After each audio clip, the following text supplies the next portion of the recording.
Do it, let's do it, let's do it. Hi, hello, and welcome. So today we're doing the Blue Eyes White Dragon, Legend of the Blue Eyes White Dragon, 9 cards per pack.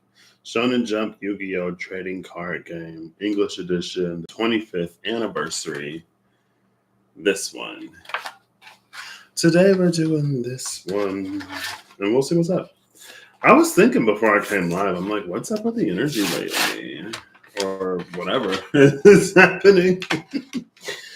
And I was like, well, maybe, I guess my first thought was maybe it's the sun catching up to conjunct the North Node.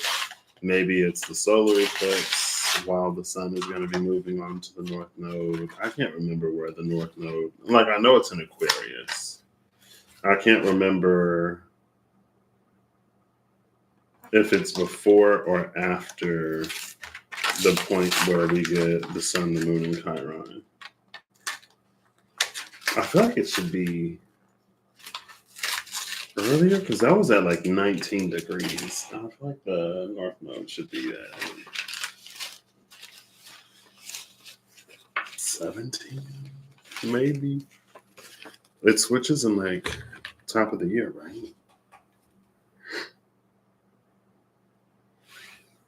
Excuse me. But like maybe that's why things have been whatever they have been. I don't know.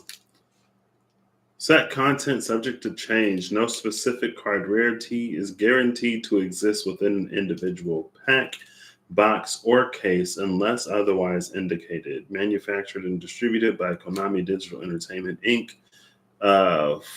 14500 Aviation Boulevard, Hawthorne, California, 90250, USA. Made in the USA. For questions, please email us at us-cardsupport@kde-us.com.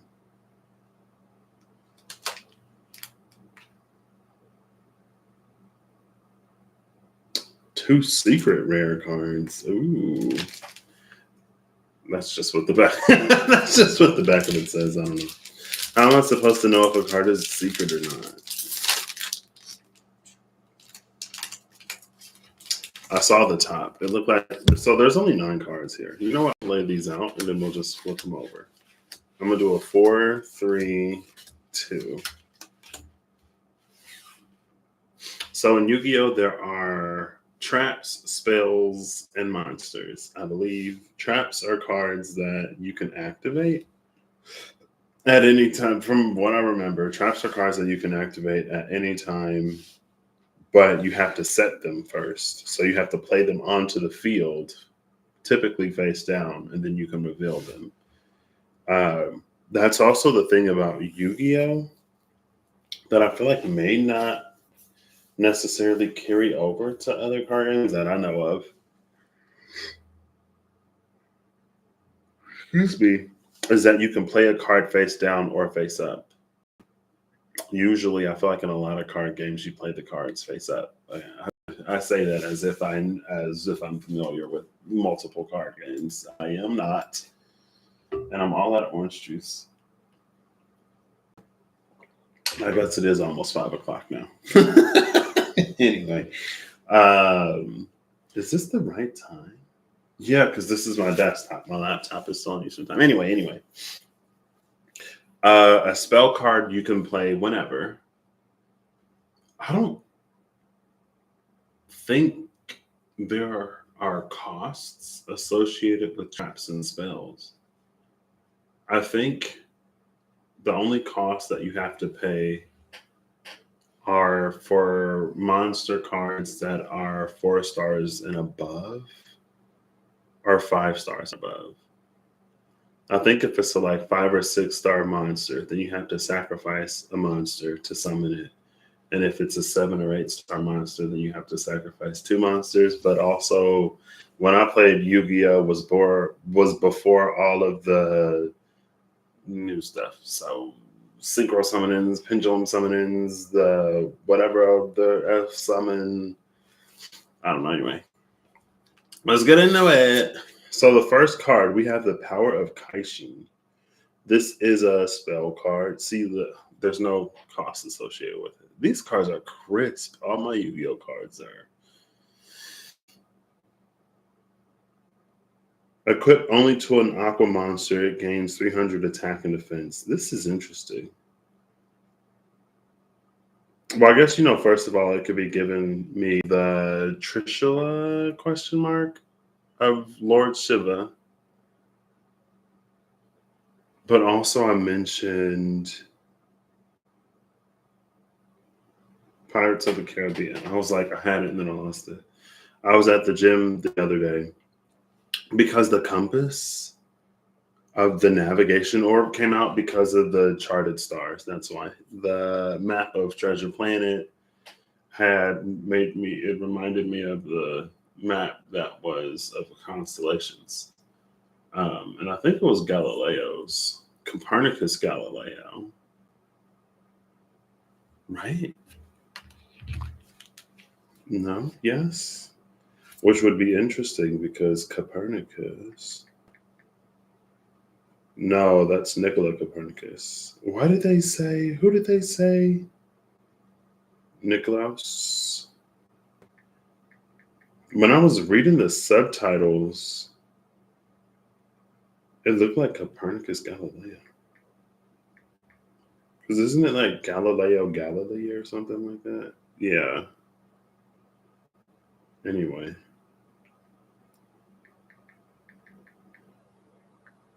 Pirates Journal of Galileo.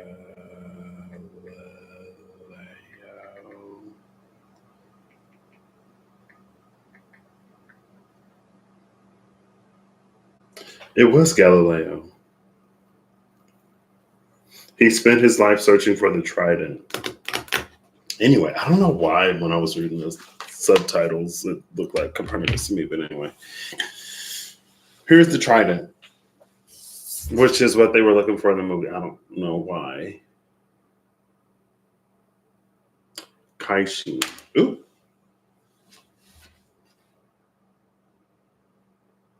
What is Kaishin? I know, like, kaiju. There's been, like, so much synchronicity lately for I don't even know what kind of reason. Like, I was on... okay, it's not like a Kaishin meaning. Two possible meanings: conversation or reform. But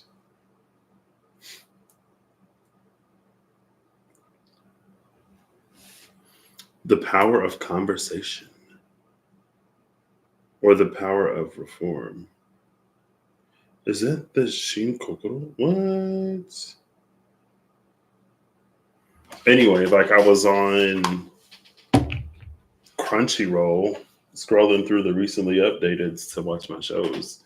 And there's an anime, or there was something called like Kaiju number 8. And I was like, Kaiju, like, isn't that like a Godzilla type like show? It could not be, because I've never really gotten to Godzilla. But then the next day I go into Planet Fitness and on one of the screens they're playing like a Godzilla movie. And I'm like, okay. For why are some of these synchronicities a thing? I don't know. Or it's like I'll see something and then the next day I'll like, I think I talked about it. How I had a thought, then I saw something, and then the next day I like see somebody that I literally haven't seen in like 14 years. And I'm like, okay. But anyway, the power of Kaishin. I'm going to go with the power of conversation, but it can only be equipped to an aquatic monster. Aqua, water being the element of like connection, maybe like spirituality. You know what? Let's do this. Ooh. Yes, I'm going to take care of all that at some point. Here we go. I'm going to grab the wild unknown animal spirits. And the first water animal, I'm going to shuffle it. Grab it, shuffle it. The first water animal I see is going to be the one that gets this. It's like the nature of the conversation or whatever. I don't know. Oh, look, there's the fish I have to cut. And I'm going to look from the top of the deck. I'll do one more, and then I'll cut it. Ooh. The wolf is the first card. The fox and the tiger. Y'all don't like to read the top three or bottom three. The wolf, the fox, and the tiger.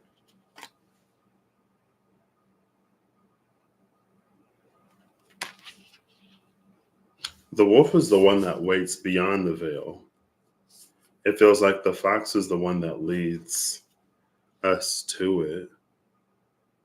And the tiger is because the high priestess in the Wild Unknown Tarot is a white tiger. And the moon, I guess, is here. And y'all know how I feel about tiger. But it's like the tiger is who we become in part, at the very least, or what we get in touch or in tune with when we meet the wolf. It's like the wolf is the mentor. The fox is whatever circumstance in life that leads us to that point. And then the tiger is like who we become after we are in the tutelage of, under the tutelage. That's how you use that word, right? After we're mentored by the mentor, that is the wolf. So dolphin. Oh, okay. She's giving Atlantis, of course. And then the panther is under the dolphin. Octopus is at the bottom of the deck. I saw an octopus mug holder on like Facebook yesterday. So it's the power of Kaishin, the power of conversation. It adds 300 in attack, 300 attack and defense, and it's lighthearted. This is, it almost low-key feels like this. There was an energy with the 99 Puppies and Pluto from Disney Lorcana yesterday, where it was like the arrival of something, and with the magic broom, but it's like the arrival of something clears up some kind of confusion or misunderstanding. And it almost feels like it's that type of energy because it's light. Dolphin is giving me lighthearted energy, of course.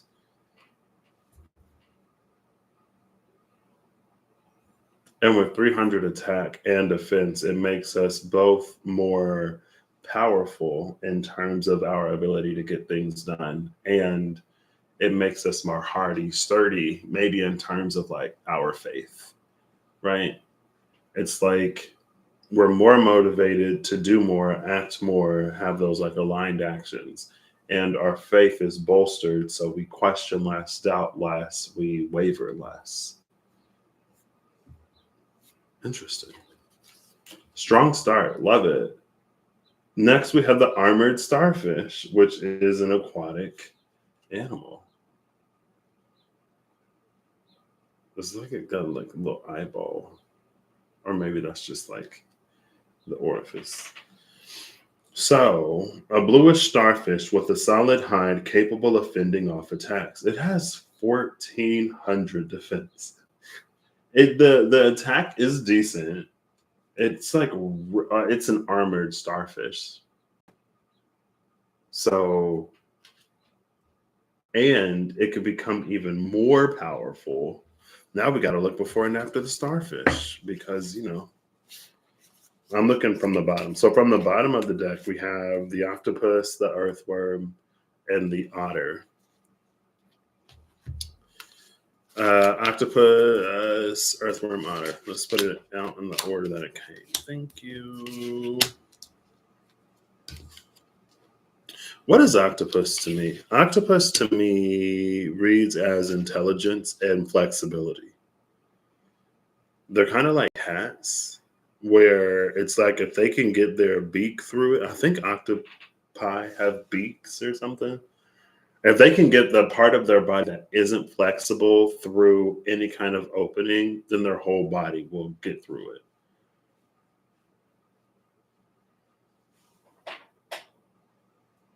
Which is interesting. It's almost like a core.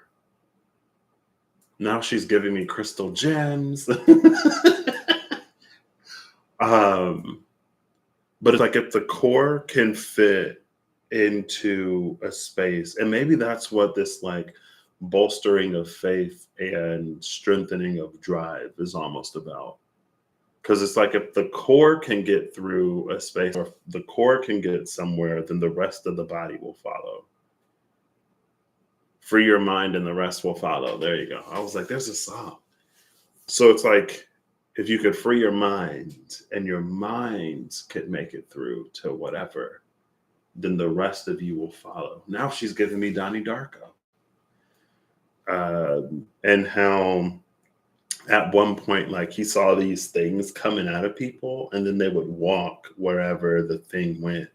But now it's also bringing to mind the unseen present. It was what, the Seven of Wands and the Knight of Swords, where it's like our energy, our vibration goes before us and it causes certain alignments. It's like, let's say that your aura is an extension of you that goes somewhere before you arrive, and it has a certain level and type of polarity. So, like, let's say it's positive or negative to make it easy. And then there's a strength of positivity or a strength of negativity. And because your aura goes before you, it's almost like it polarizes things so that by the time, see, I'm going this way and then the polarization is happening back here. So let's be consistent. It goes before you. So if you're like gonna go somewhere, you're a positive or negative aura, it repels like and it attracts the unlike. Negative repels negative, positive repels positive. And so, like, let's say that there are these things. I wish I had like a magnet. Let's say like we have these bars and or like magnets. Why not? One side is negative, one side is positive. So if the positive charge is coming, negative, positive.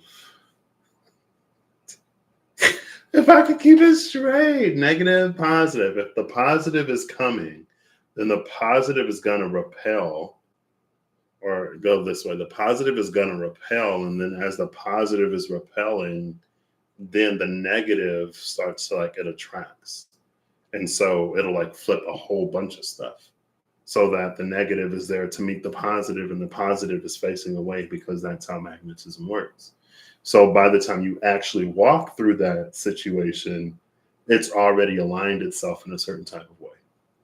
So it's almost bringing that to mind at the same time. How? I literally have no clue. I talk too much. I forgot. Why is she giving me that? How did I get to Donnie Darko? It's fine. I'm going to just keep going with it. I was up late last night and I woke up early. Okay. I was scrolling YouTube shorts and I would get like, I'd be like, oh, I'm going to go to bed after this one. But then I would get a few really good shorts and I'm like, scrolling. And then it was 8 o'clock and I got to go to work in a few days. It's fine. So, oh, that's why, because the octopus, if the beak can get through, just like a cat, it's like if a cat's head can get through something, then the whole body is going to be able to get through. Oh, girl. I was like, what's happening? So yeah, it's that core. If the core of something can get through, then the rest of the body can get through. If the mind can get through, then the rest will follow. Now with the earthworm here, earthworm is giving me like aeration,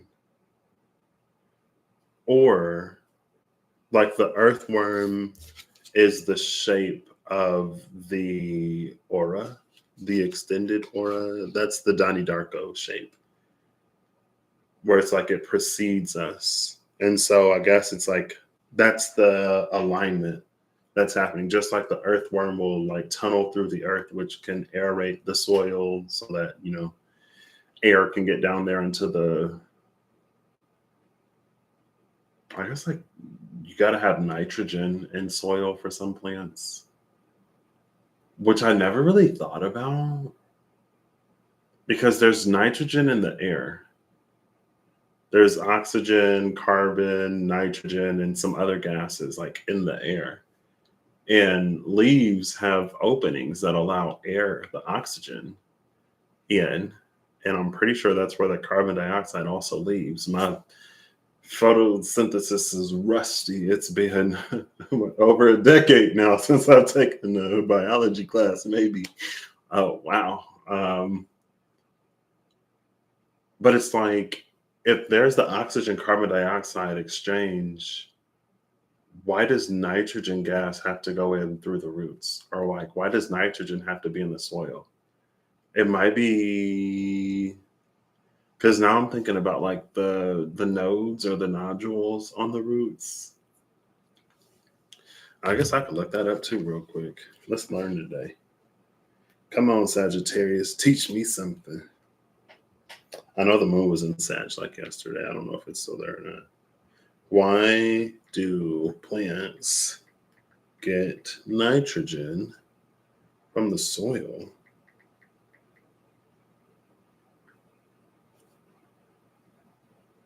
Okay. Why? What does this say? Why can't plants get nitrogen directly from the air? So this is just like the literal, like little blurb. A plant cannot use atmospheric nitrogen directly because it is present in free gaseous form in the atmosphere.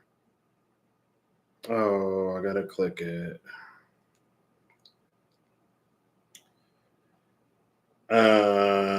Whereas plants are capable of absorbing nitrogen in the form of nitrogen compounds like nitrites and nitrates only from the soil, which is converted by the microorganism in the soil. That's why, yeah.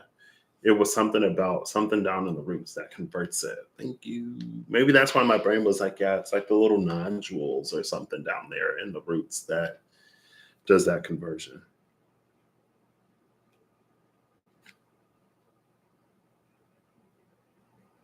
Cool. Why living beings cannot use atmospheric nitrogen directly. No living being can? I mean, I don't know of any other living being that.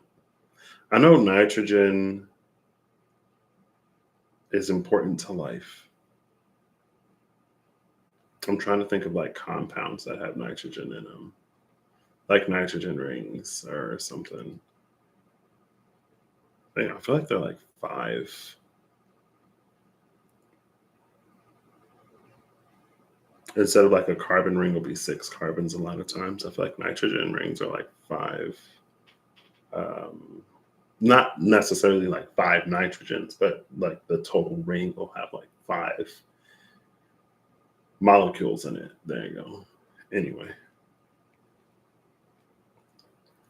so it's the microorganisms in the soil that convert nitrites and nitrates into a form of nitrogen that the plants can uptake. So not only do you have to have nitrogen in the soil, you also have to have the microorganisms that convert the nitrates and nitrites, that convert the nitrogen containing molecules, compounds, into a usable form of nitrogen. And like that's what this energy is. In addition, like that's part of that alignment that goes before us so that when we walk into a space, it's already like, you know, pleasing or pleasant.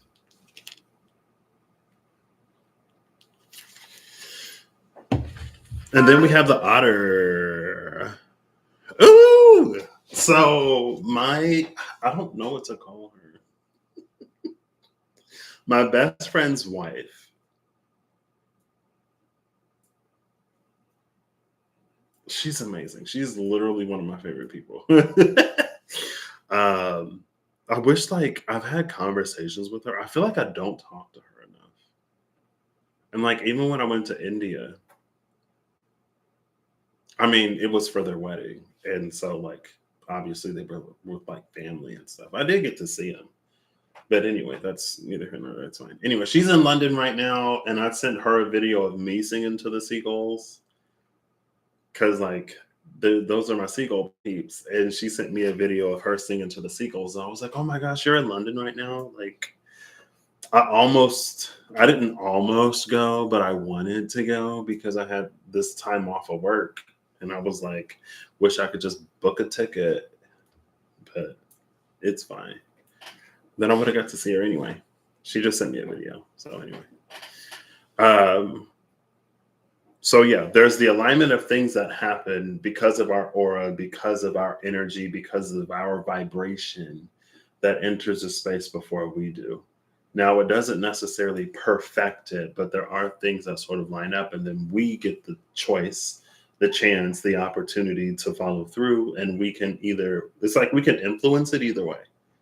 The can become better, the crap can become bearable, the good can become bad or not as favorable or whatever. Because when we get into that space, that's where this conversation, that's where interaction comes through. So the power of conversation is the power of interaction. Like how we have the power to brighten someone's day, or we have the power to rain on their parade. You know what I mean? And because of that vibe, because of the feeling, because of the tone, the whole interaction changes, which can completely change an outcome. Right? Like I just saw one of the shorts that I was scrolling through last night where a girl was treated like crap with the people that she worked for. And she's like, if my flight isn't for another 3, 4 hours, why am I here? And they're like, because we had to have somebody get the bags, obviously, duh. And she's like, but she got a free upgrade because the person who was behind the counter, like, she was like, you shouldn't have to put up with that. You know what? I think somebody just got an upgrade. Let me see your passport. Like that type of energy. Not necessarily getting crapped on by people that you work with, but just like how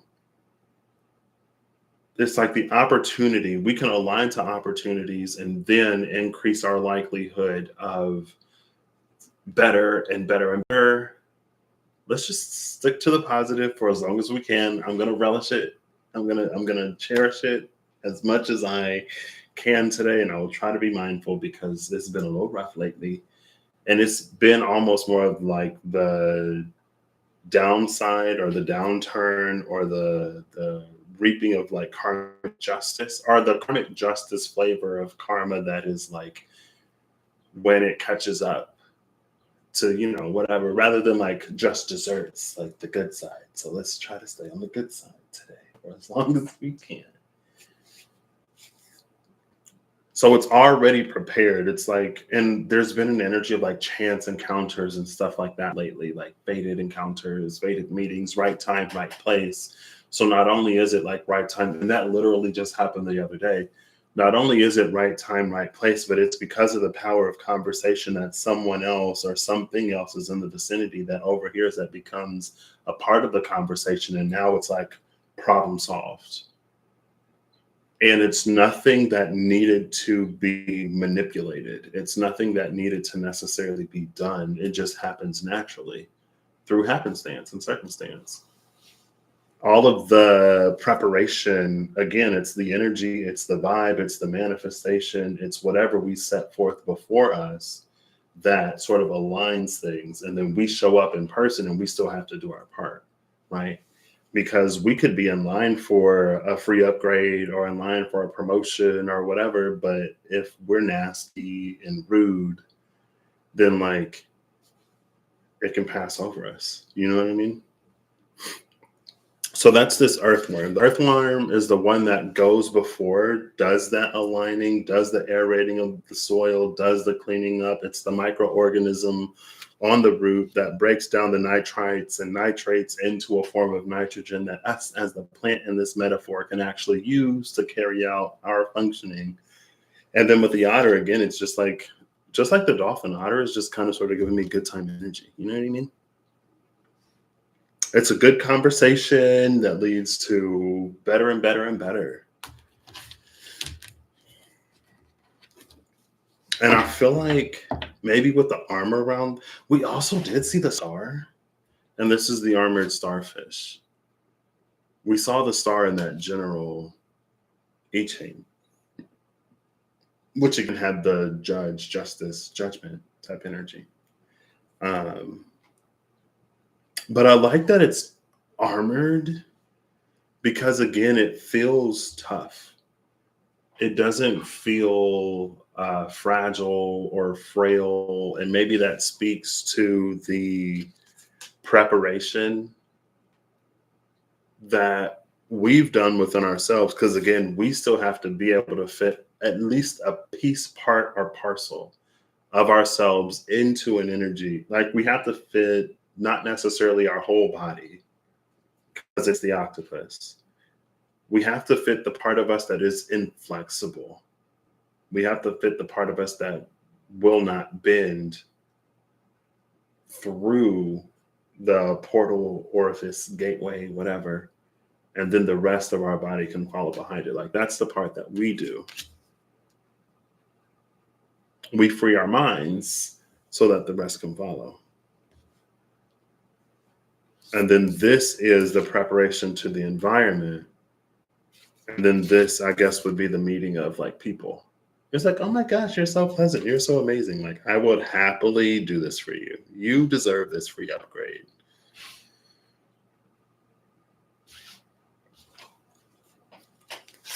All right, looking for the starfish.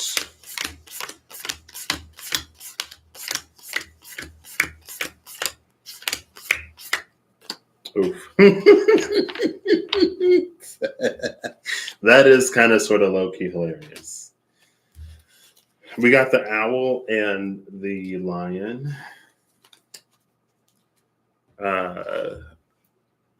On either side.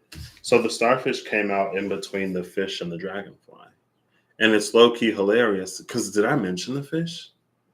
I saw the fish when I was cutting and shuffling the deck, looking for the first water card that I saw. And I was like, well, the fish is a water card, but I'm not done doing the shuffling stuff. I'm going to go looking. And so I didn't pull the fish. And then also I saw the water and the dragonfly. But, you know, the dragonfly does have a part of its life that it spends underwater. But it's known for, it's seen. Hey, David, how you doing? It's perceived, it's treated as air because in its adult phase, that's primarily where it resides. But maybe the watery triangle and the shape of water is a reminder for the dragonfly to not forget or discount or downplay that part of its life because it was significant. But it's just interesting that the fish and the dragonfly are like on the table now, especially since I saw the fish and I was like, yeah, but I didn't pull you. Like I didn't find you. You presented yourself. The fish and the dragonfly, I feel like, so if the wolf, the fox, and the tiger was us, oh yeah. So it lines up. Because the wolf is the one that waits beyond the veil. The wolf is the one that waits beyond a certain point or threshold. And then the octopus, if it can get its beak to that threshold, it can pull the rest of its body into that space. If the cat can poke its head in to where the wolf is, the rest of its body can just like flow through. This fish and dragonfly feels like it's in between. Like it happens before this tiger. So there's like the wolf and the fox. The fox gets us to meet the wolf. There's some kind of happening, some kind of circumstance, some kind of maybe miraculous, maybe unfortunate, whatever, that puts us in the vicinity of whatever is waiting for us on whichever side it's on. And then we emerge as this like tiger. It feels like the fish and the dragonfly, that's us. Maybe it's us building a sort of comfort and familiarity with whatever that dragonfly is. Now, dragonfly, of course, gives that like ancient wisdom and knowing, higher knowing and stuff, energy. But today, this is more like us getting reacquainted with ourselves, maybe. And this did kind of come up for Aries season. It was the Six of Cups. Was it the Four of Swords and the Six of Cups? For the Temperance, when I was like, what's the first thing Aries season is going to bring?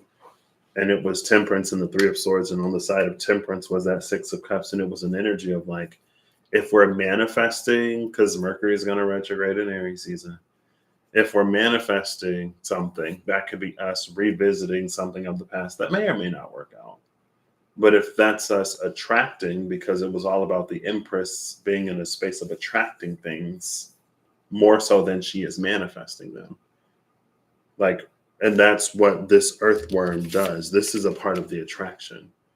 When our energy, our vibration, our vibe, our spirit, our non-corporeal component goes before us and aligns these things to happen in conjunction with, the divine is the grand orchestrator, the grand aligner, the grand scheduler of many things. The divine is the one that, you get to wherever you're going, but there's other people that are like there too, or there are other things that are happening when you get there. The divine is the other people, other things, is the fox. The divine is the fox that orchestrates, that gets everyone to the wolf. Once you get to the wolf, it's up to you. Free will, free choice, stuff like that. So I'm talking too much and I'm forgetting everything. It's fine. And then I say it and then I forget even more. This is going to be all over the place. I got enough sleep to be barely functional. And it's warm. It's getting so warm. I went outside yesterday and I was like, oh, the weather is so good. The weather is so nice today. I've been off for 2 weeks and it's been cold. Where's this nice weather? And then I'm sitting I'm sitting here yesterday. I'm playing the game with my brother and I'm like, I'm starting to get warm. Like, ugh. I'm not going to turn on the air, but it is like uncomfortably warm. I need some kind of in between. Anyway. Oh, this is who we become. Yes. So the dragonfly can be that ancient knowing, that ancient knowledge and wisdom. But again, today, that's why. Because it feels like the dragonfly energy today is the dragonfly is a water creature at some point in its life. But because of its maturity or because of its adulthood, because it isn't, when it's fully grown, we don't necessarily attribute it to the waters. We attribute it more to the air, even though they spend a lot of their time still by the water, I'm pretty sure. But, they venture out. I've seen dragonflies. And there is water by where I live, but, anyway. There's something about bringing things back into the fold. And it was the attraction of the Empress with that Six of Cups. The attraction with the past was like an old dream that is now able to be fulfilled, or something that was impossible at some point in time now becoming possible. So more than this, hey Zoda, how you doing? I'm doing all right. more than this would necessarily be about like, well, it could be. It's just like the vibe is different. You know what I mean? And I was thinking about that before I came live. I'm glad to hear it. I was like, I feel like I don't know when exactly Mercury is going to retrograde, but also like for me, I've only been on my journey for cough years now. And when I first was like about my business, we had water retrogrades, Mercury retrograded water signs. And that was an experience. And it feels like when Mercury was retrograding like earth and air, it didn't hit me the same as when it was retrograde in water. So I don't know if that's why it's like these Mercury and any sign that ain't water, that's doable. But I don't, it just feels different, low key. And that's what this, like the fish and the dragon, this is almost an energy of like becoming reacquainted with the self. I'm not surprised that this is becoming reacquainted with the self because, again, there is the part of the power of conversation that bolsters one's faith. There's the bolstering of momentum, and then there's the bolstering of faith, and it's the armored starfish. The armor of the starfish is a knowing of the self.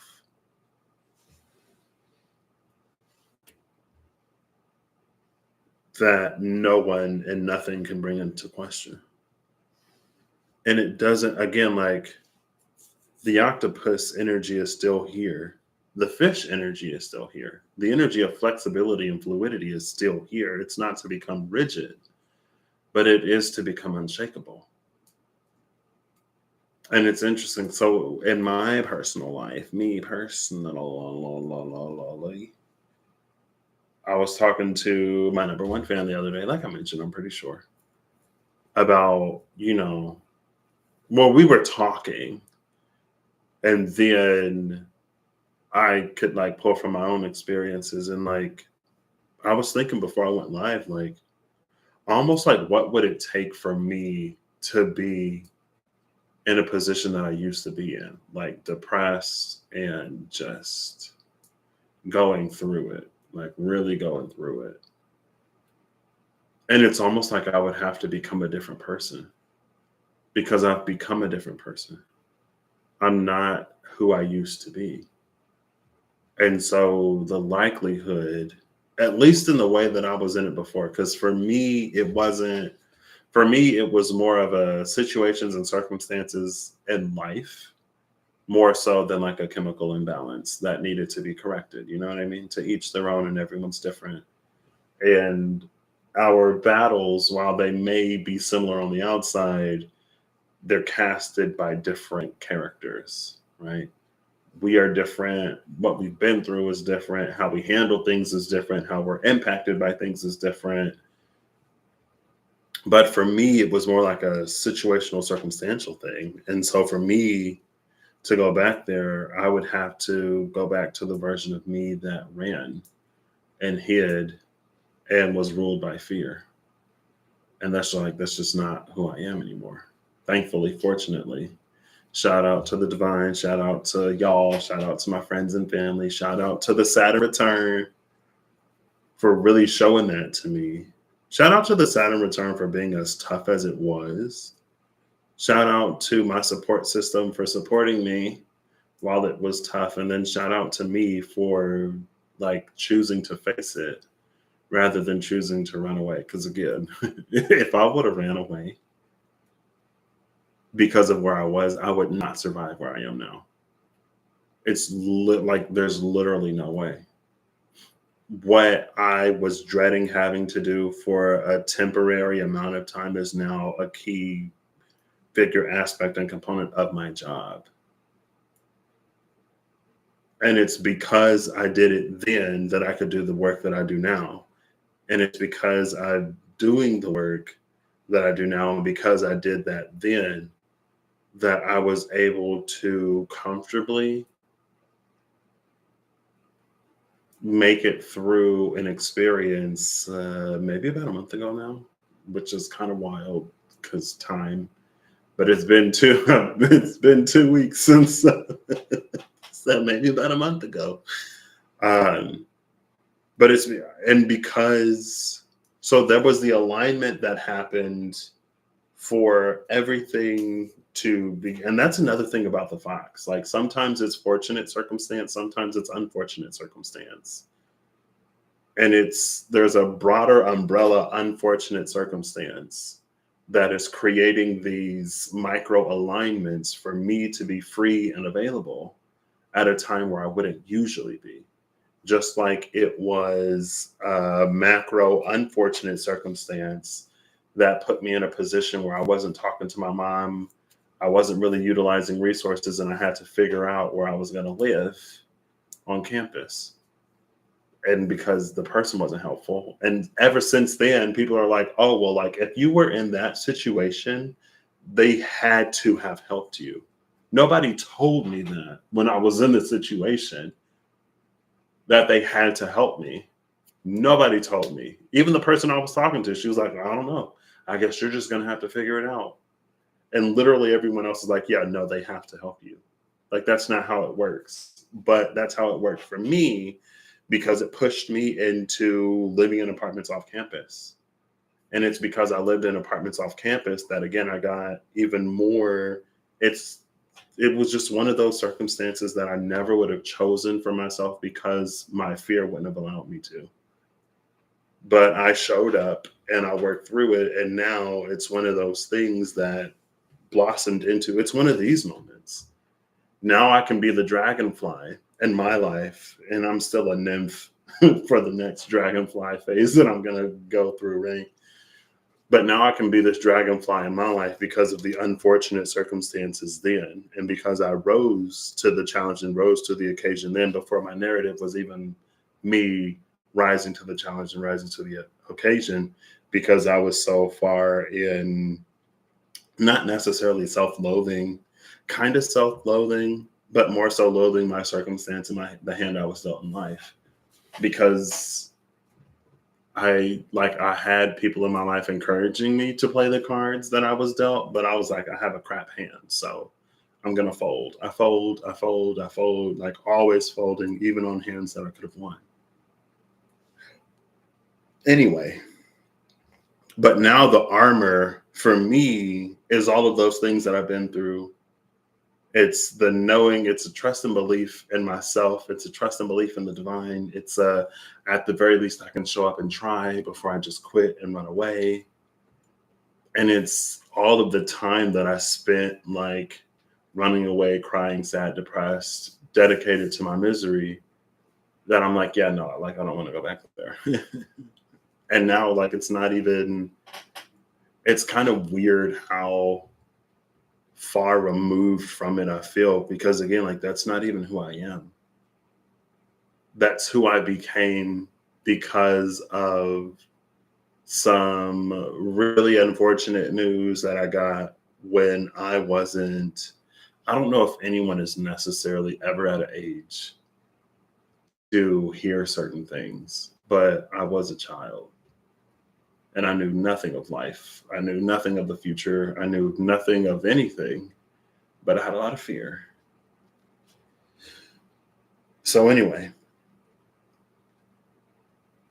the armor of the starfish is that fluidity, flexibility, connection to spirituality, and this higher knowing, higher understanding, acknowledgement of a grander, greater design at the very least, and a fluidity moment to just like sort of get there, you know? And to go through, we just had the lunar eclipse. You see the red moon, and it wasn't like, it was a penumbral or whatever lunar eclipse, so it wasn't like the full blood moon. It got like, I didn't see it because from what I read, it was like from the naked eye, like you may not even be able to tell. And I don't know, I wasn't that pressed, so I was like, I'm gonna just go to bed. But anyway, already 50 minutes in, and I'm like, I got 3 less cards in the booster pack than all of the other decks, but also put out it's fine. Let's just keep going. But that's the armor of the starfish.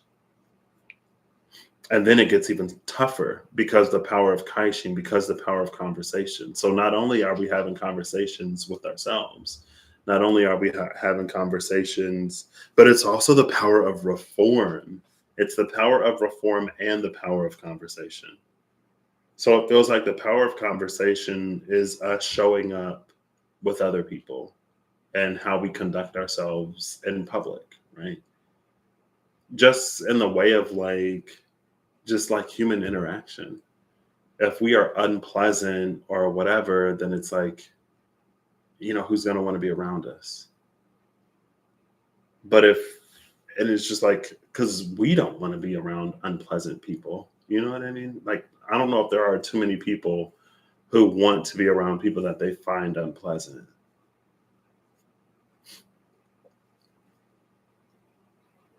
But then the power of reform is like the conversations that we have with self and the conversations that we have with the divine.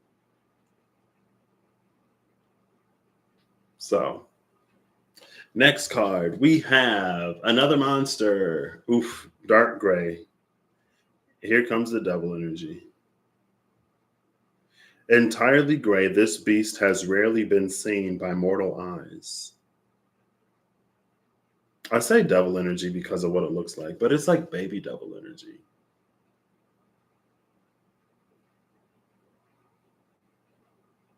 Now, as they are, Earth and water, this could literally be Capricorn, but it's not. As they are, the dark gray is not strong enough to defeat the armored starfish. The armored starfish has 1400 attack, 1400 defense. Dark gray has 800 attack. And the armored starfish is just barely not strong enough to take out dark gray. There you go. Armored starfish has 850 attack, but dark gray has 900 defense. So they're kind of at this stalemated energy. The power of conversation, the power of reform, the power of kaishin, with the extra 300 attack and defense, gives this armored starfish that 50-point boost that it needs. Like 50 points is small. I feel like 50 points is probably the lowest increment besides 0.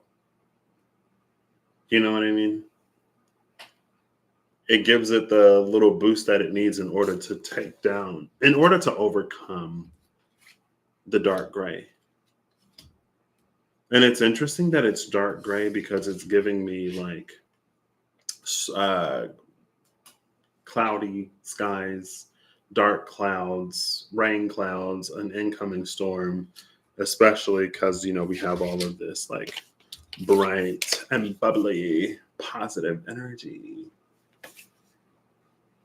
But this armored starfish, it's in a parade that cannot be rained on. This armored starfish is the Drew Barrymore that is outside in the rain. That's like, I'm a Pisces. I'm pretty sure Drew Barrymore is a Pisces. And I feel like people were mad at her.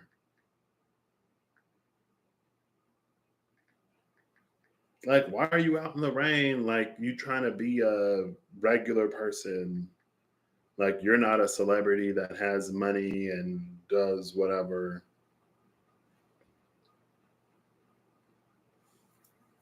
Yeah, Drew Barrymore is a Pisces. It's a parade that can't be rained on, which is why this dark gray is already at a stalemate. But the armored starfish itself couldn't defeat the dark gray.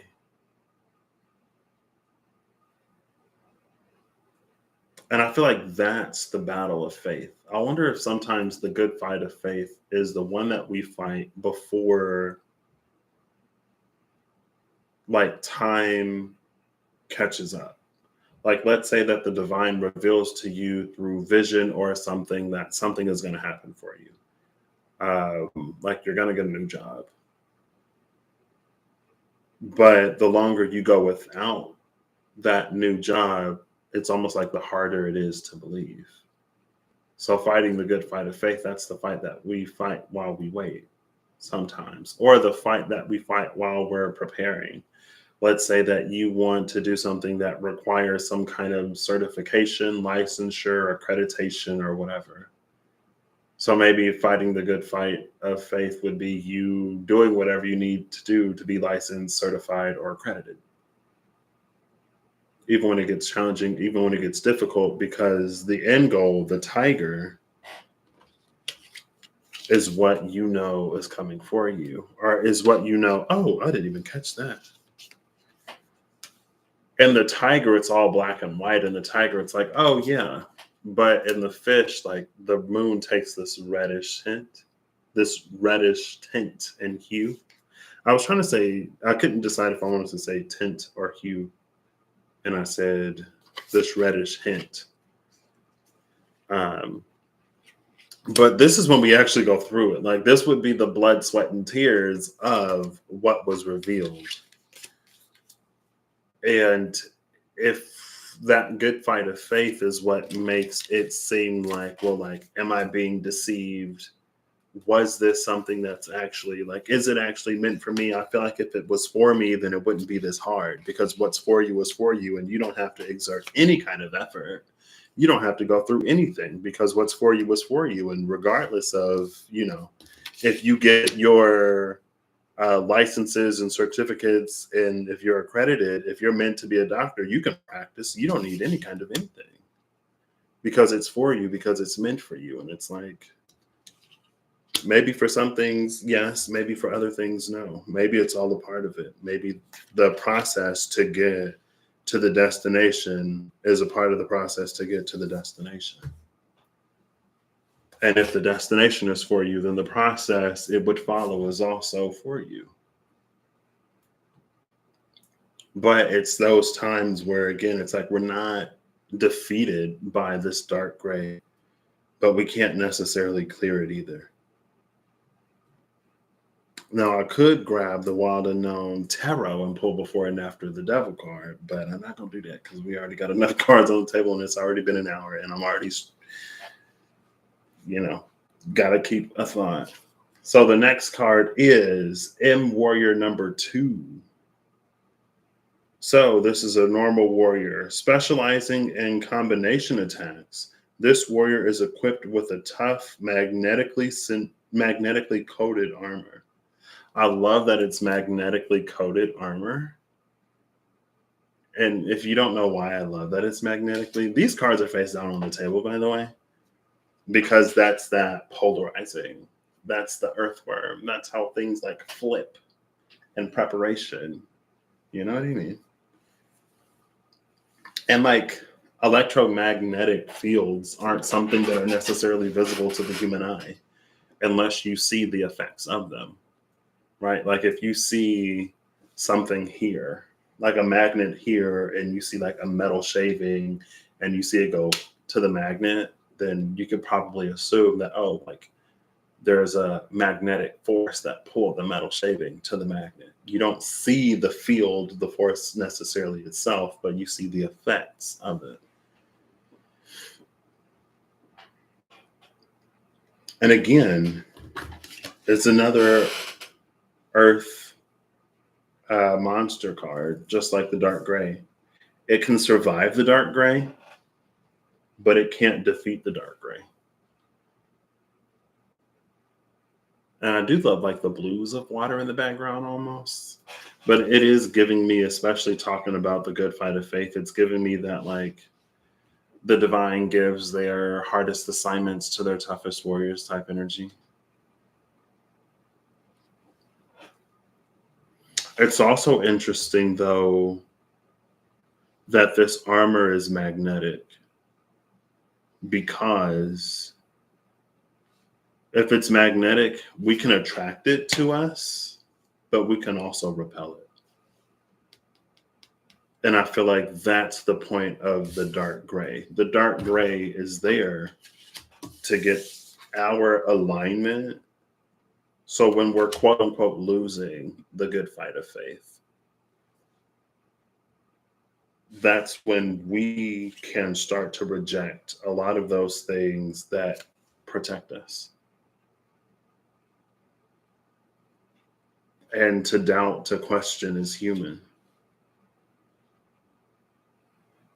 But it's what happens when those doubts keep us from doing the things that we know are for us to do, even if that thing for us to do is to be patient and wait in one arena and aspect, while there are other things that we sort of worry about or focus on.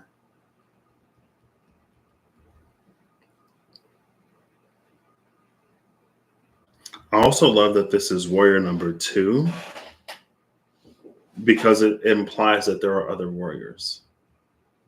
That at the very least, there would be a warrior number 1. So we already know that this warrior isn't alone.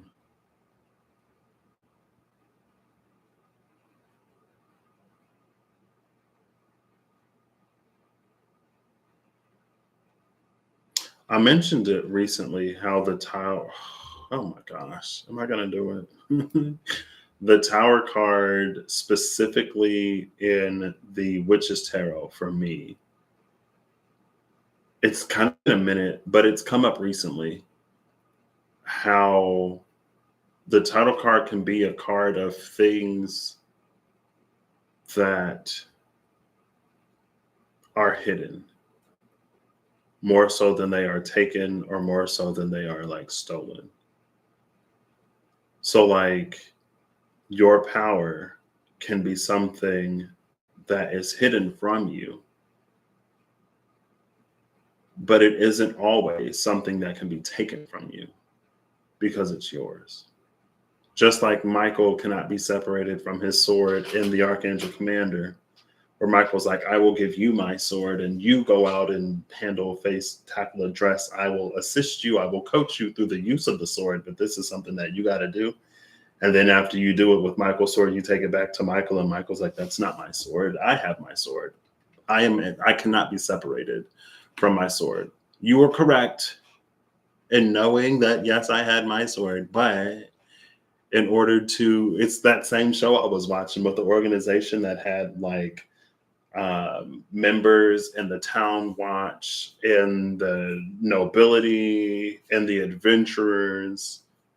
It's like there were a few of their allies that had to be deceived in order for the grand revealing to take place and to happen.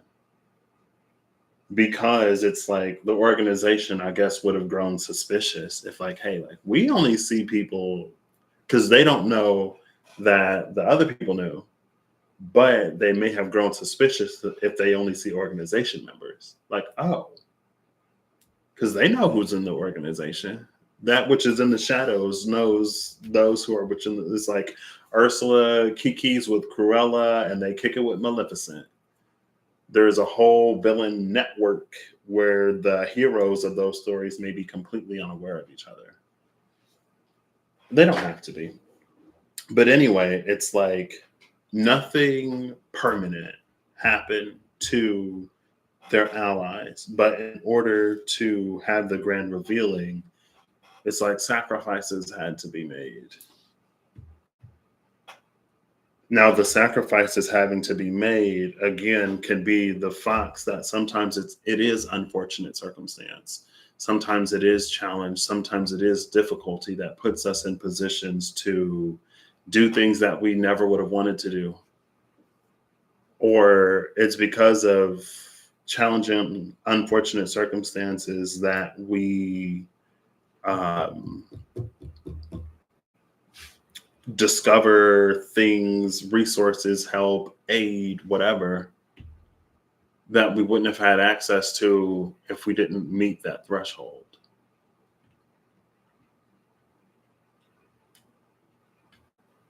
It's like how in the US, if you qualify for certain like free or reduced programs, there's a whole network of benefits that you get.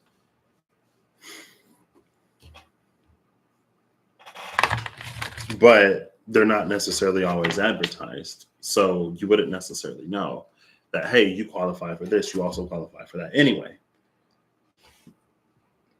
because this armor is magnetically charged, we can also reject it. That Tower card to me, it came out, it was like a very specific point in time where it was like whatever seems to have been stolen, it isn't. It's hidden. And it came to me that way because of Tangled. Because Finn took the crown, girl. I actually did see Tangled all the way through once. So this is Tangled in Patrick's brain. Um, Finn took the crown into the tower when he met Rapunzel. Or did she have the crown? It was like something that they thought Finn had stolen, but he didn't steal. He couldn't get it out of the tower. So he just hid it in the tower. But to anyone else but Finn, they would have thought that he got away with it. And that's where that sort of came through. And it's funny because I was just watching a YouTube short of somebody dressing up, and there were 3 or 4 costumes. One of them was Rapunzel with Pascal from Tangled. And now I'm like, oh, that's funny. There was one costume I can't remember, but it's actually related to something that I've seen recently. And I was like, oh my gosh. Oh my gosh. And then the rat, it was 4. Because I didn't even piece Remy together, but Remy is Miss Bianca when the Palace Guard called her a street rat. The rodents of Disney. Okay. Um, so it was Remy from Ratatouille. It wasn't Miss Bianca from wherever she's from, but it was Remy, and Remy is a rat and she's a mouse. Or is Remy a mouse? I don't know if Remy's a rat or a mouse. I feel like he's a rat. But anyway. And then there was Mike Wazowski. But yeah, there's a little synchronistic tie. The armor, the protection, if this warrior were to repolarize, if the polarity of the warrior would be to flip, then it's almost like it's possible that he would lose enough of his magnetic armor that he would be susceptible, like the dark gray would be able to defeat him. See, the dark gray has an attack of 800 and he has a defense, they have a defense of 1000. So if the M warrior would be to lose 20% of its armor, it would be taken out by the dark gray, and it would not be strong enough to take out the dark gray with it. It would be consumed by the dark gray.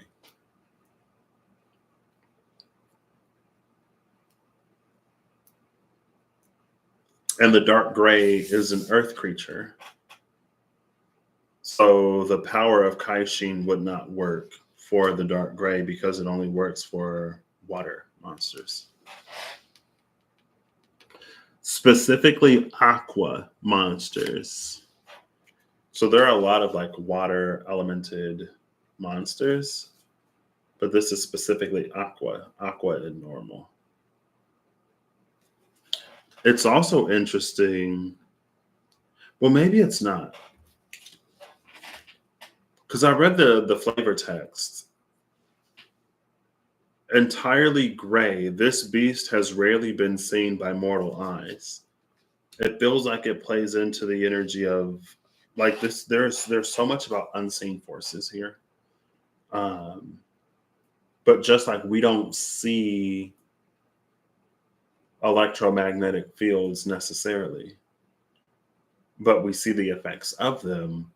Like it can be hard to see the dark gray. We may not necessarily see the dark gray, but we can see and feel the effects of the dark gray.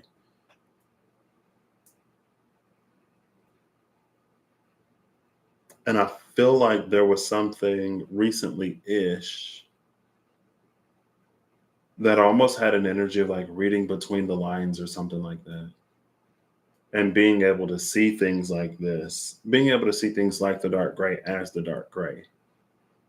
Yes, that was the Mind Flayer and the Dungeons and Dragons tarot. The one who had taken control of the prison guards. I don't think it was that.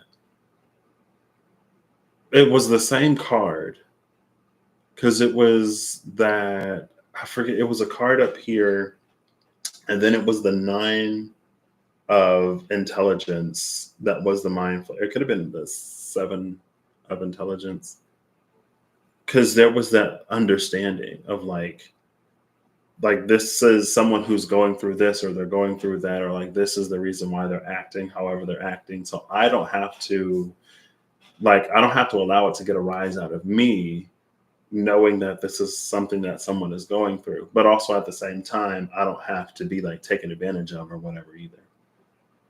I can just acknowledge it for what it is and then keep going. And that's like, it's to see the dark gray as the dark gray, and to almost separate the dark gray from that which the dark gray is affecting. Oops. It is so warm. Next row, card number 3. Oh, snap. We got 4-star fusion summoning. That's another one. Synchro summoning, fusion summoning. There's ritual summoning, pendulum summoning, synchro. Did I already say synchro summoning? I think I did. We have the dark fire dragon. So firegrass plus petite dragon gives us this dark fire dragon. And it's 4 stars. It has 1500 attack and 1250 defense. This dark fire dragon, can take everything out on the table, except for, oh wait, no. So it can take out our armored starfish even, because it has 1500 attack. And it can survive anything on the table. But when our armored starfish has the power of conversation and reform, it can withstand the attack of the dark fire dragon, because it would go up to 1700 defense. And it wouldn't be strong enough to take it out, because it would only be 1150. But it could survive. It could survive the dark fire dragon. I kind of like this dark fire dragon though. I'm going to hopefully not sit on this for too long, but this again is that energy where the dread hounds are coming for the infernal touched, where what is done in the dark has been resolved in the dark, and there are some things of the dark that is being resolved in the light. There are some things in the dark that's being resolved in the dark, and it's like that dark fire dragon is going to take care of that dark gray energy.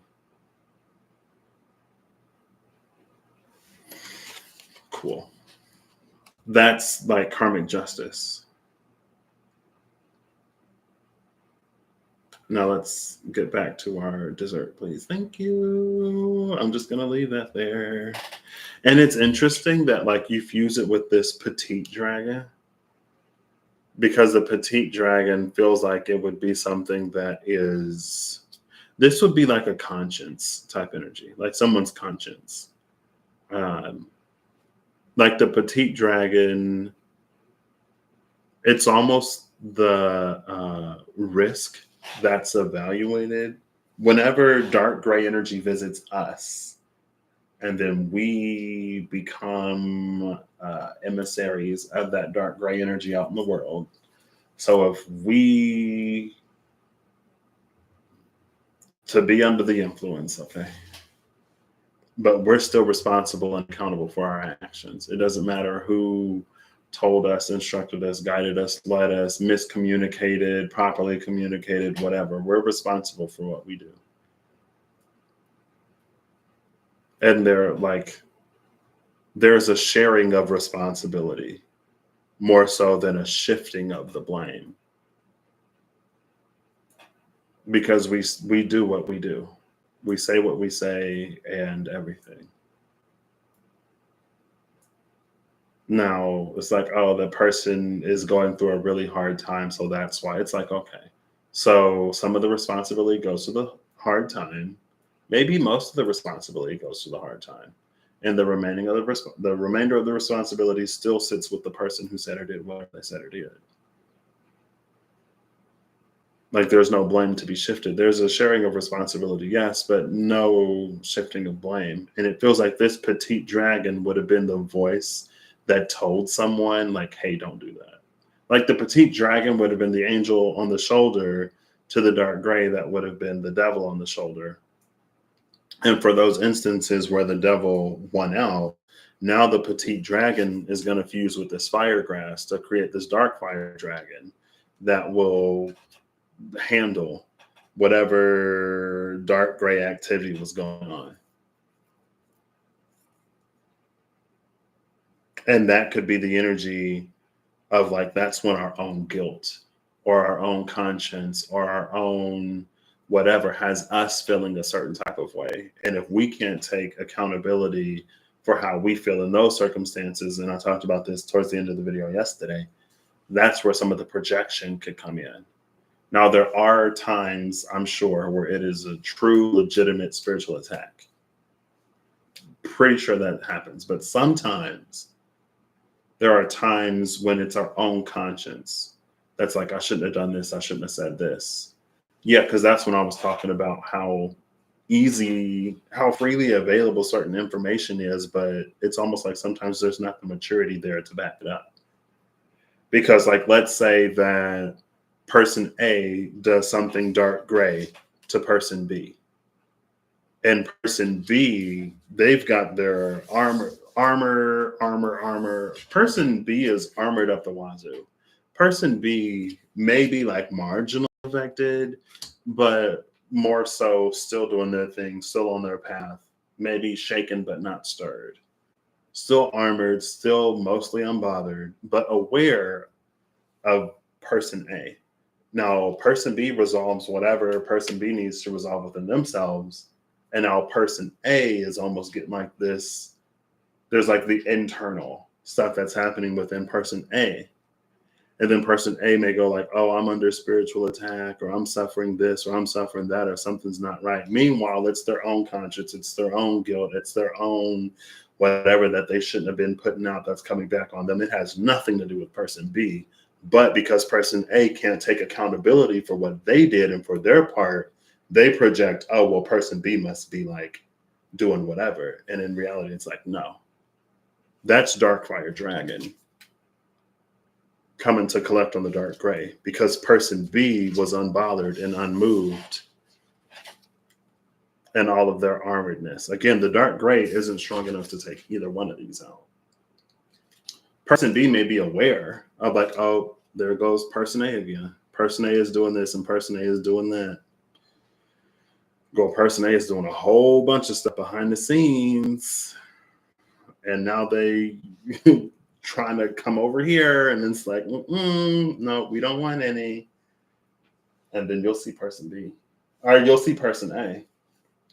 And again, that's why I'm like, I'm sure there are instances where the attack is real because person A would be sending the attack to B, but person A would feel attacked by B when in reality, person B isn't doing anything to person A. Person B is aware, is very aware, can be acutely aware of what person A is doing.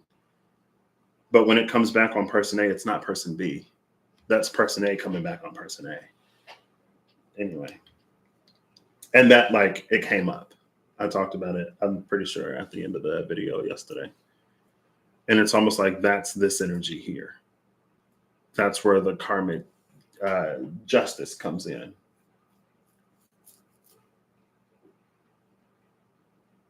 And again, it's just been, I don't know. It feels like I've been on here. I don't know if I've necessarily been on here long enough or if the experiences have been like disparate enough. It's both.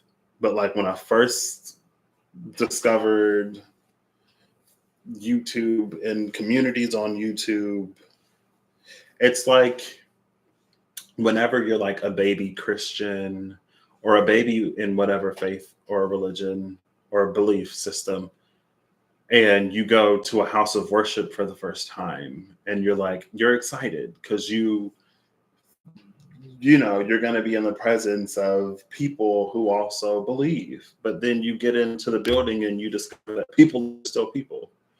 People are people in the temple. People are people outside of the temple. People are people online. People are people offline. And it's sometimes it can be a little disillusioning, I guess, to just discover that, yeah, like people are still people. And it was, for me, I feel like it was partially like people are still people. It was partially a whole world of things that I guess I had known about, but I didn't think like those worlds a lot bigger than I thought they were, I guess. And sometimes I feel like I would just like stumble into, I guess that kind of happened even recently, just kind of stumble into whatever. And then it's a whole bunch, but it feels like there's an element of maturity, because maturity is the best word that I can find. There's an element of maturity that doesn't necessarily match knowledge, or there's a level of maturity that doesn't necessarily match ability. And so it feels like it's like prime breeding for dark gray energy.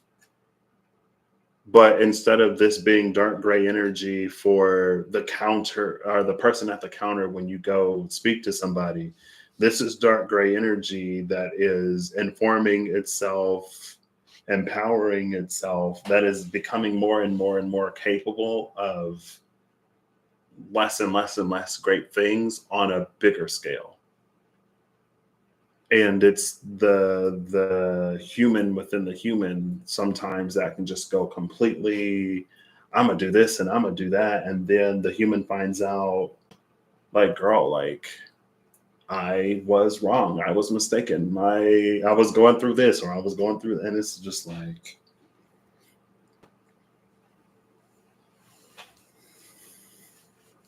it's wild. But again, like, I see it. It's that energy. It is what it is. I don't know if there is any belief. I'm not going to say that. Instead, I'll say it seems that there are many beliefs that are supposedly centered around love that become capable of things that I personally wouldn't necessarily attribute to anything that is actually of love. If that, like, because it's like, how can someone be so of love thy neighbor as thyself, be a supposed believer of so many things, but then turn around and like treat people the way that they treat people, to pursue legislation that they pursue, or to physically harm and endanger lives, tens of lives, hundreds of lives, thousands, tens of hundreds of thousands sometimes. And it's like, so where is the love? Where is the neighborly, brotherly, whatever that is supposed to be? It's dark gray. And it's easy for dark gray to find the sort of like, it's easy for dark gray to know the nature of people, so that we as people can repel our own armor, so that we as people can become vulnerable and susceptible, and then start to do a whole bunch of stuff. And it's like, but that's all coming back. Like, that's sometimes, again, there are instances where it is, and then sometimes it's like it'll be someone's own guilt, or something that's going on inside of someone, and because they can't see it and acknowledge it, they project it on someone else. And even like in a less extreme scale, like I was talking to my mom the other day, and she was like, I've never talked to you in a way. I'm gonna centralize this, because we were talking about a whole bunch of stuff. But she was like, I've never talked to you or any of my kids. Like, I've never called y'all like dumb or stupid or made you feel like you're not good enough. So like, I don't know how or why. Like, she was like, I don't know where that would come from. And I was like, that was like literally me in 2020, pretty sure like April, when I blew up, because I was already home for longer than I kind of sort of necessarily wanted to be. Um, and it was a definite like shift. It was a shift from the environment that I was in, where I was able to, like, I'm like, okay. It was the real world. So there was the work that I did in isolation.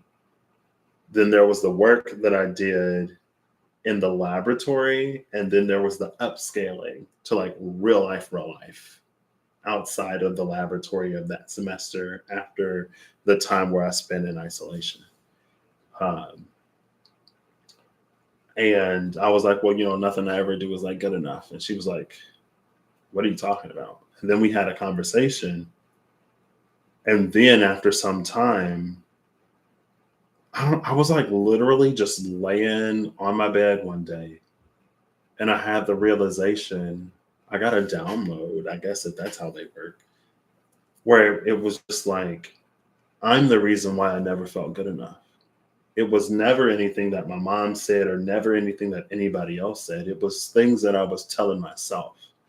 And because I was saying those things to myself, I was projecting it on other people. So there's a whole bunch of stuff that I had projected onto my mom to justify and validate the narrative, the internal narrative of Patrick not being good enough, that she never said or did. And so in the conversation, I was just like, that sometimes it doesn't matter whether you do say or do something or not. Because if it's something within the person that they're not yet ready to handle, face, address, or at the very least acknowledge, they're going to project it out. And then sometimes because you're there, you're someone for someone to project on it.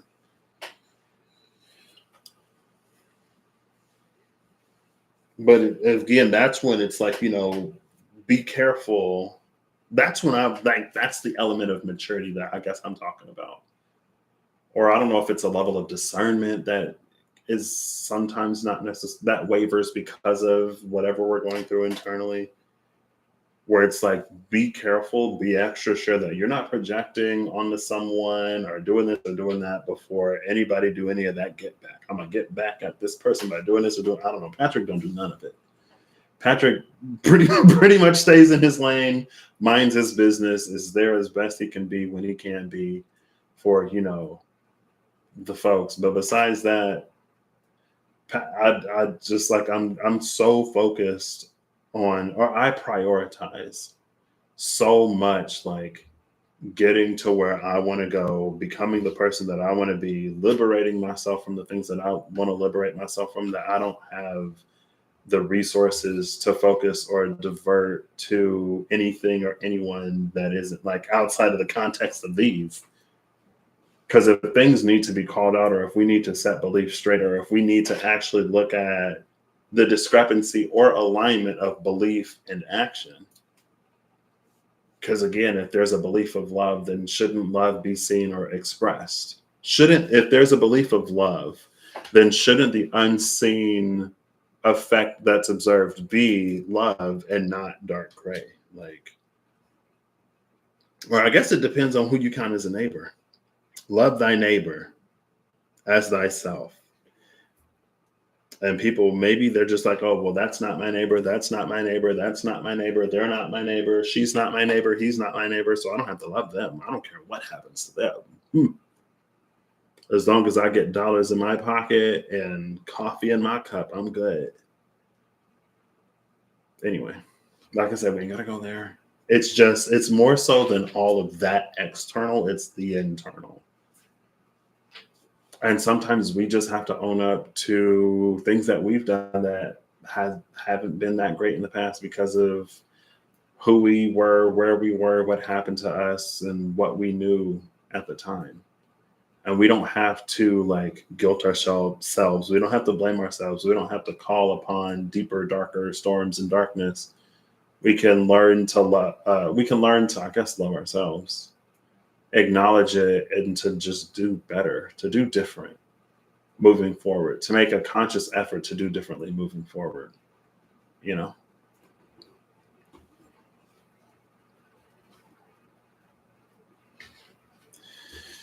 Next card after the Dark Flame Dragon is,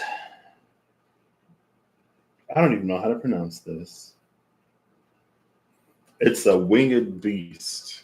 It's almost like Typhon, but Tyhoni? Is it like a mixture between a Typhon and a coyote? Tyhoni?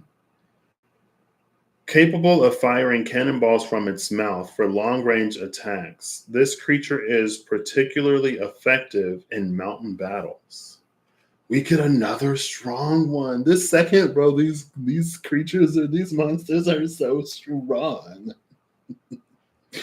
Woo! It has, and like, this is a 4-star. I'm pretty sure for 4-star monsters, you don't have to sacrifice. It's like 5 and 6, and then 7 and 8. 5 and 6 is 1, 7 and 8 is 2. It has 1,200 attack and 1,400 defense.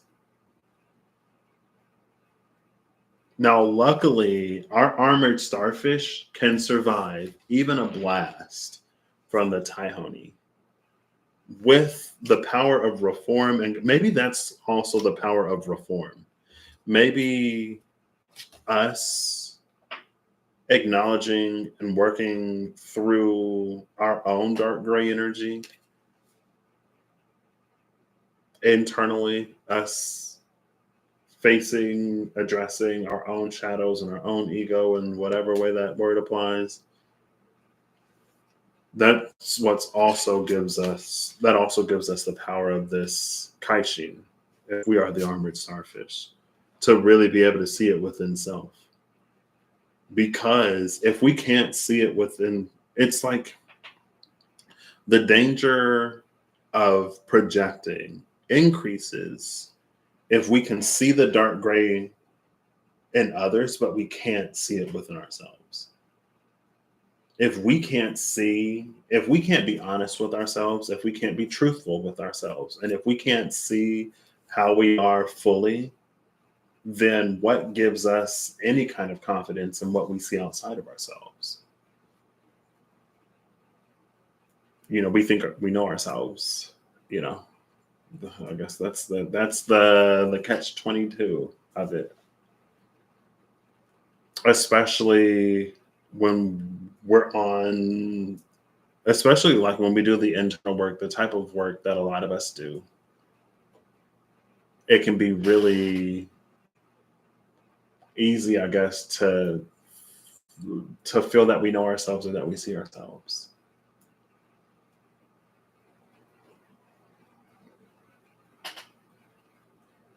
But sometimes I feel like it's pretty obvious sometimes when we know it's us, but we aren't ready to have that conversation where we willingly project, holding to the belief that we are seeing whatever it is that we're seeing. And maybe it's the type or the size of the nature of the experiences that we've gone through. Maybe it's truths that we don't want to see or believe to be true. Maybe there are certain things in our lives that can't be true, that literally cannot be true, because if those things were true, then our whole psyche would just like shatter. And maybe if we're not yet in a place where we can handle that, we don't see. And maybe it's better for us to not see. To not see. And it's like someone, it's fine. We don't have to we don't have to get into any kind of hypothetical. Or yeah, let's use fruits again, because I'm all about fruit lately.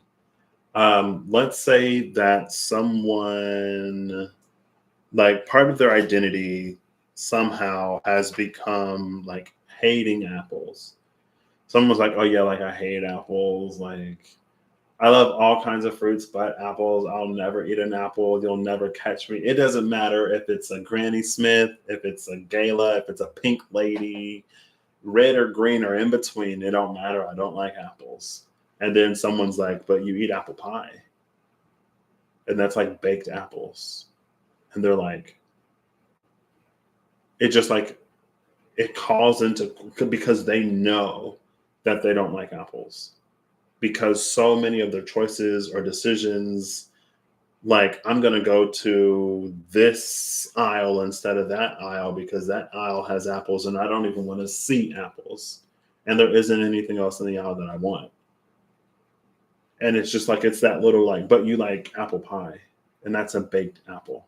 It's like it's cooked apples and crust with some brown sugar and some honey. I don't know what apple pies are made out of. And then they're like, it's this whole like, how can these two things be true? At the end, if that person isn't in a space where they can realize, like, I love apple pie, I've been eating apple pie, like, apple pie is life, but I hate apples, then they're just like, oh, yeah, no. Like, apple pie isn't made from apples. What are you talking about? Those are pears in apple pie. Are you dumb? Are you stupid? Like, and it's like, girl, we all know it's an apple pie. You don't call it an apple pie because you make it with bananas. You know what I mean? But it's because sometimes we can be so not ready to face the truth for whatever reason that we commit to anything and everything that will validate apple pies being made from any fruit but apples. And that's kind of the energy of the well-crafted illusion in the disology. It's well-crafted for us because it's something that we want to believe. But to anybody else, they'd be able to see right through it.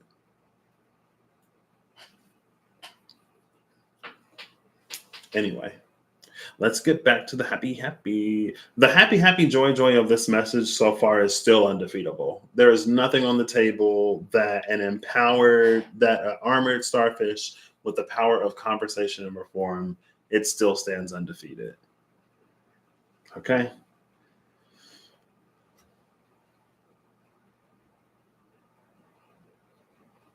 Ooh, so as they're laying on the table,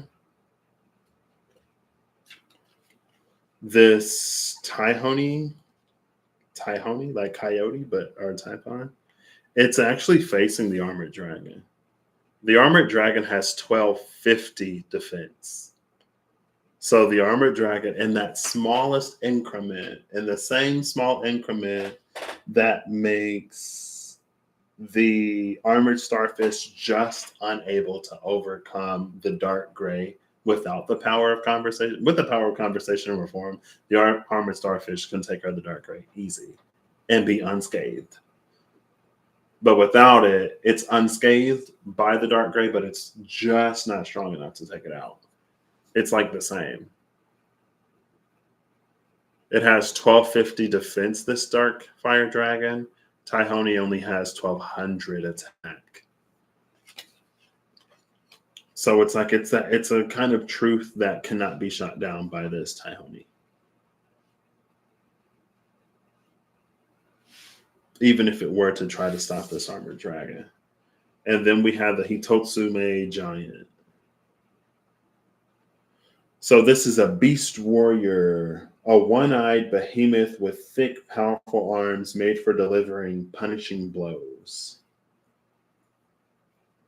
It's the same.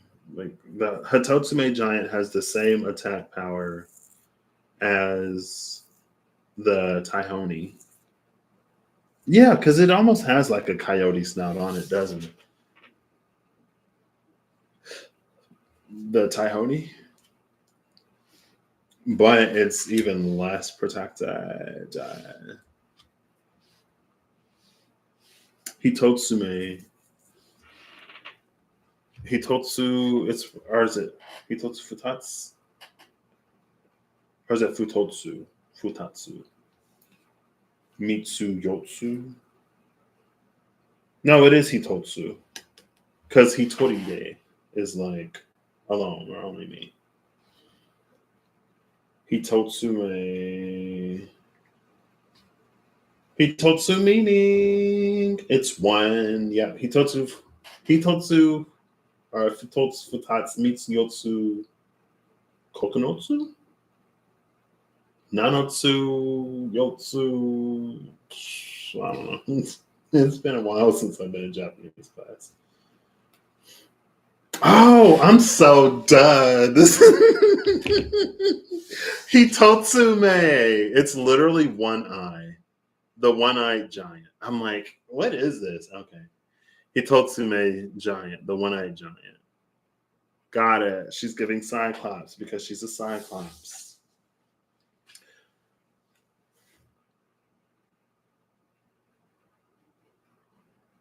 It's interesting too that all three of these cards have this same almost like shadowy background in this row.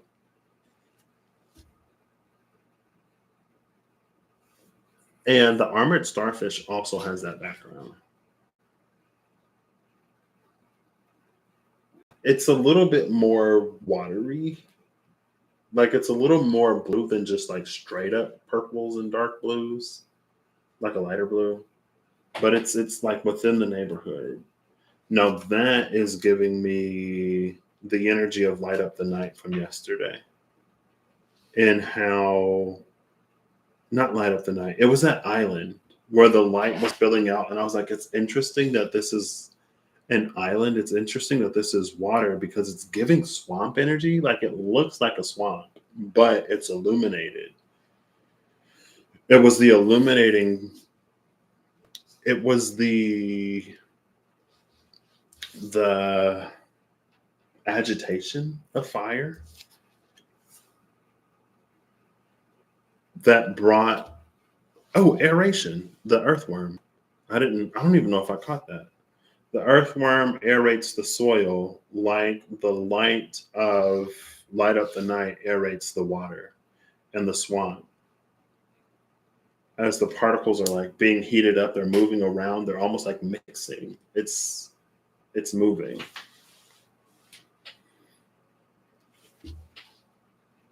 Neither one of these, again, are powerful enough to take out the Armored Starfish. But we have the Beast of the Air, long range. We have this behemoth made for delivering pulverizing blows. Now, while these are strong enough while these aren't strong enough to take out the Armored Starfish, both of these are strong enough to crush the M Warrior number 2 and also the Dark Gray.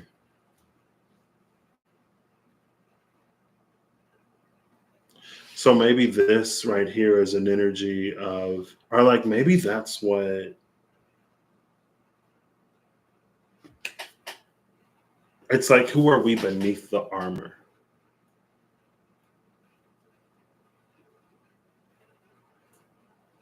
Or who are we?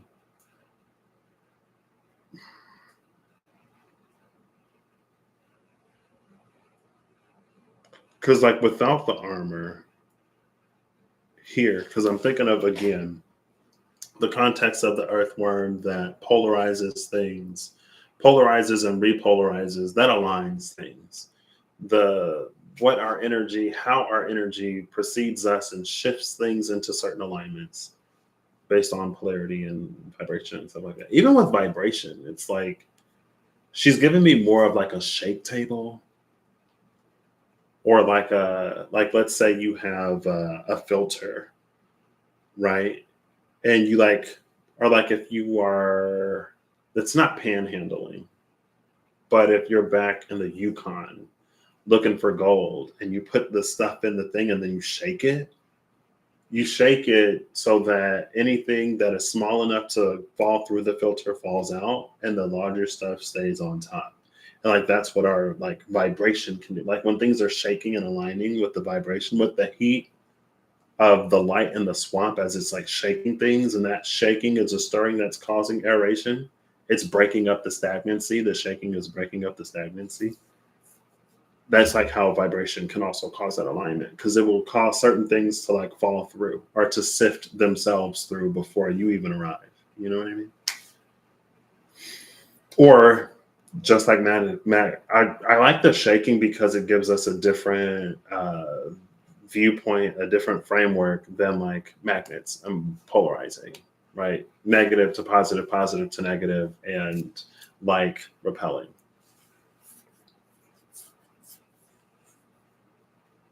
Which is interesting. It's interesting that like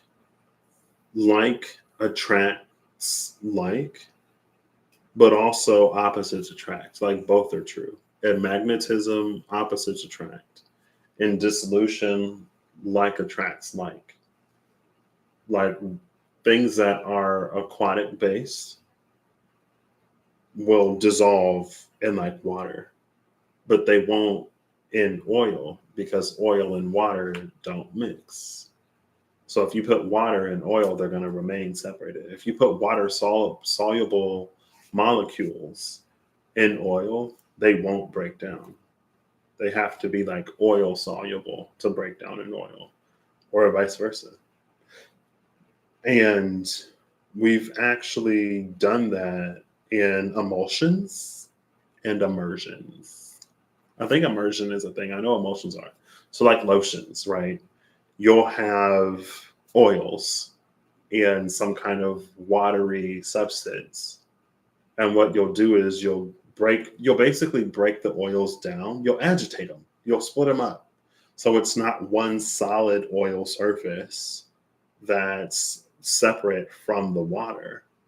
If you get it small enough, if you get the droplets of oil small enough, they won't dissolve, they won't break down in water, but you can get them to like spread out in it so that it's not one big whatever. That's why, if you have a drink and it separates, if you shake it up, then like it'll all homogenize again.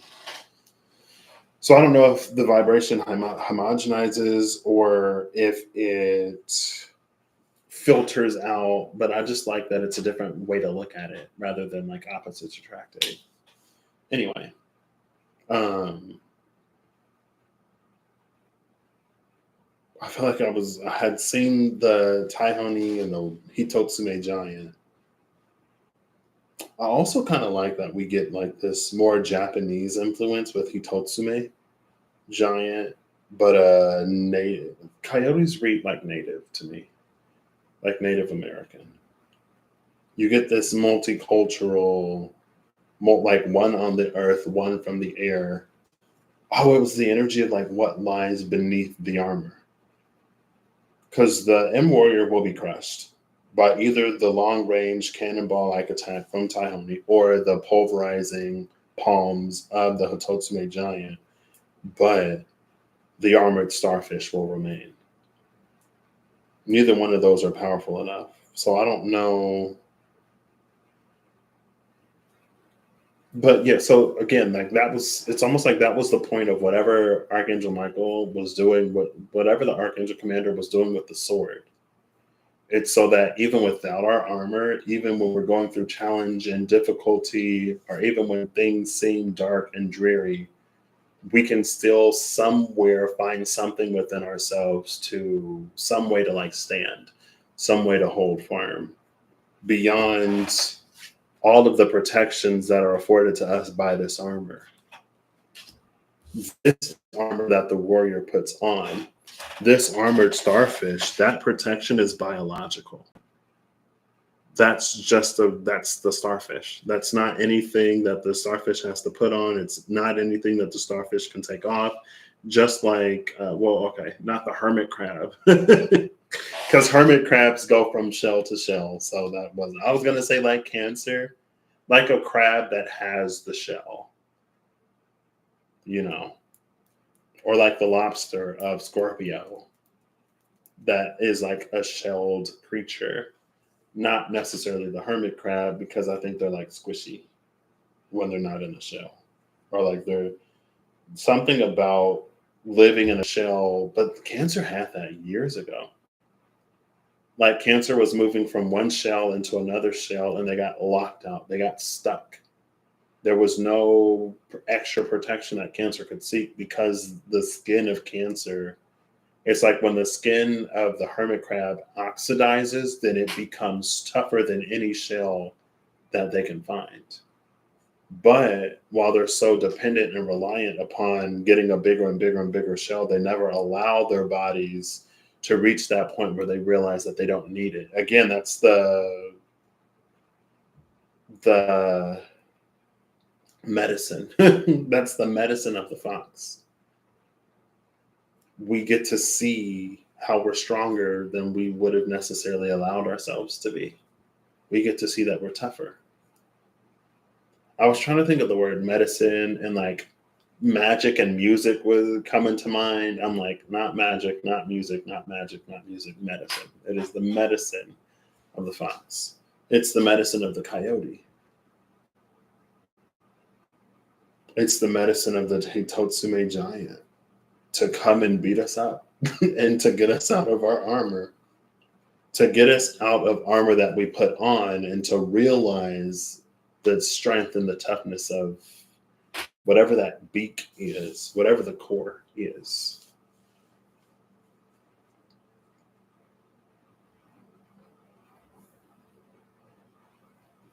See, this is so easy. This is like, it's almost, this second line is almost reading like Job too. Job was a guy who was blessed and whose faith in God was immense. And the devil was like, or the devil or one of the devil's peoples was like, oh, I bet I can get Job to curse you. And God was like, Job would never. Like Job, the most faithful, the armored starfish of armored starfishes, is going to curse me? Never. And the devil was like, bet. And God was like, bet. And so they played with that man's life. Devil sent the Taihoni and the Hitotsume giant, and even when the armor of Job was crushed, lost everything, his core was yet stronger still. It wasn't the armor that made Job powerful. It wasn't the blessings. It wasn't the abundance. It wasn't the love and the children and the house on the hill that was the source of Job's faith in God.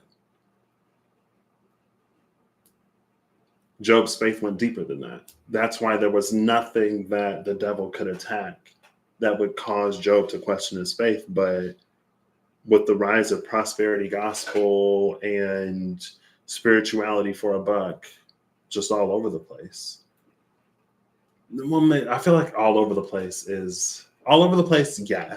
Would I necessarily say it's existent within every belief system? No. I feel like, honestly, in my mind, Buddhism is the one thing that I'm like, okay, it's not everything. All right, it's not everything. Okay, it's not everything. And I feel like Buddhism in general is just kind of, as far as like beliefs go, it's kind of in a class of its own. And there are many belief systems that I know nothing about, absolutely nothing about. But it's just like people nowadays. Everyone's moving into McDuck Manor. Leave the Palace of Cusco. You'll be more comfortable in McDuck Manor. McDuck Manor has two more, like it's more stable than the Palace of the Emperor. Look at it. Like, girl, they don't even have electricity. And it's like, hey, I saw the Emperor's New School. They had stuff that I didn't see in the movies. They got electricity. They got bathrooms. They got toilet paper. But they'll try to sell you on McDuck Manor. Again, there's no protection for the people in McDuck Manor. The only thing that's protected is the manor. But in the Palace of the Emperor, there's protections from those outside of that, outside of the palace, from those outside of the emperor. The emperor has dedicated, and maybe that's why it's not as strong as McDuck Manor because they're worried about the people. They're actually protecting the people. McDuck Manor is the only thing that's protected in McDuck Manor. The statues, the plates, the glass, the vases, the topiary, the apiary, the basketball court, the pool, all of that is insured and protected. The property itself, the people are not. I don't even think like the president of or McDuck himself would be protected in McDuck Manor. It's just the stuff. So anyway, so all of the stuff was taken from Job, and Job's faith was not shaken. Job was like, and then at one point his wife was like, will you not curse God now? Like, look at what's happening to you. Look at what's happening to us. And Job was like, no, I would never. I would never. Needless to say, that was a bet that the devil didn't win, and Job got all of it back and then some. And again, it's that energy of the losses, the acceptable, permittable losses that occurred. Going back to the organization and that one show, it's like if every person that was a part of that operation was in the organization, they would have caught on. They're like, how come it's only us in here? How do you know that it's us? You found out, you know, don't you? And their whole thing was like secrecy. They were like, we can't allow them to know because we trying to bust the whole operation from the bottom to the top, from the rooter to the tutor. I heard that one of my coworkers said that, and then somebody else said that. Lala, why House of Ocean? I was like, why can I not remember her name right now? And then she said, I was like, oh my God. So that's a thing that people say, from the rooter to the tutor. Ain't nobody do not. It's fine anyway. That's an aside. So yeah, the Taihoni, the Hitotsume giant, it'll crush, it will pulverize in Warrior number 2, but it won't leave a dent on the armored starfish. And it feels like that was the point, to become the armored starfish, so that we can go through misfortunes in life, so that we can experience setbacks and our whole faith not be just like rocked and destroyed, and like now we're calling everything into question because we're in whatever predicament or situation we're in.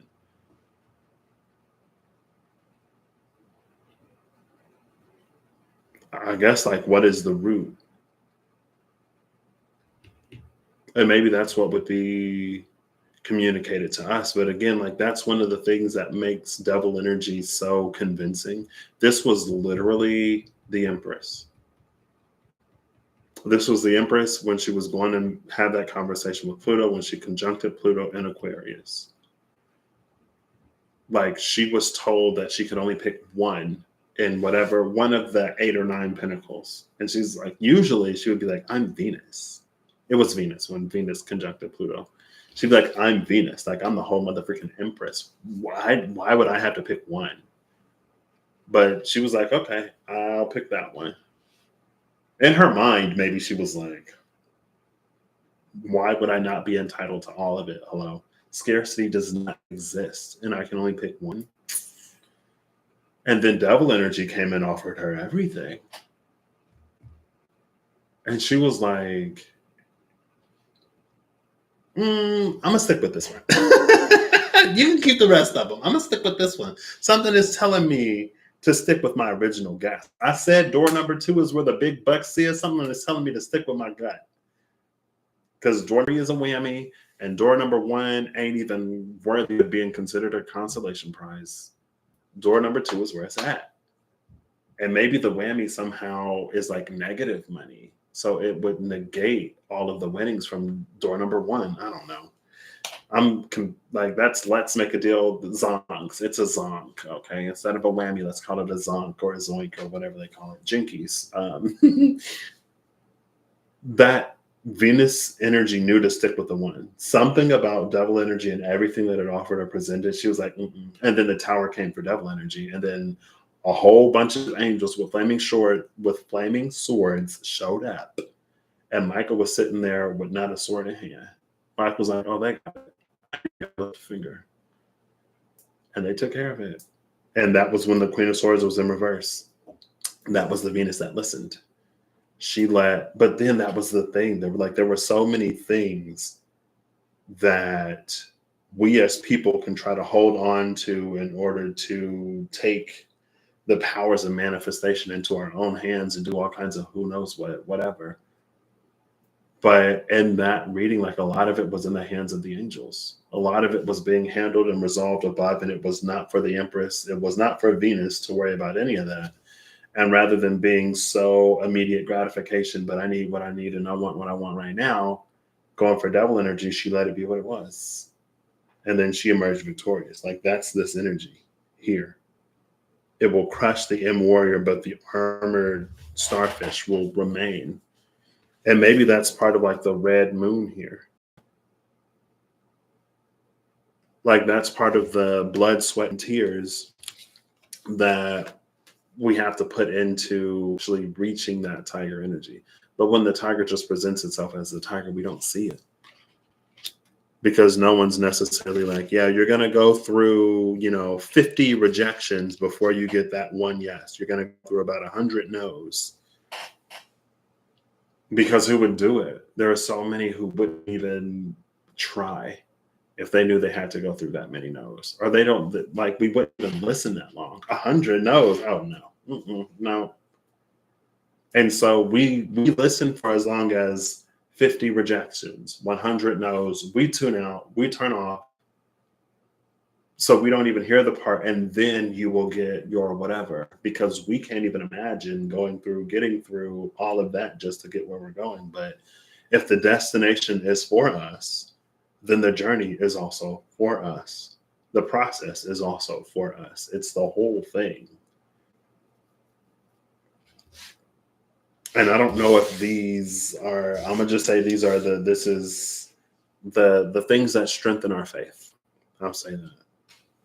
Because again, the armored starfish still wins out. It's not about the things that it's not about. For Job, it wasn't about the money and the goats and all of that stuff. That's why he could lose it and still not curse God. If it was about that for Job, as soon as he lost a penny, he would have been like, oh, no, But anyway, last two cards, third row. We have the Succubus Knight. Oof. Not the temptress herself. She's a warrior. Interesting. And she's got 5 stars.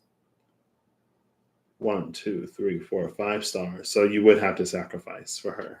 Now she, just like the Dark Flame Dragon, is powerful enough to take out the armored starfish. But with the power of communication and reform, the armored starfish would survive even this 1,650 attack Succubus Knight.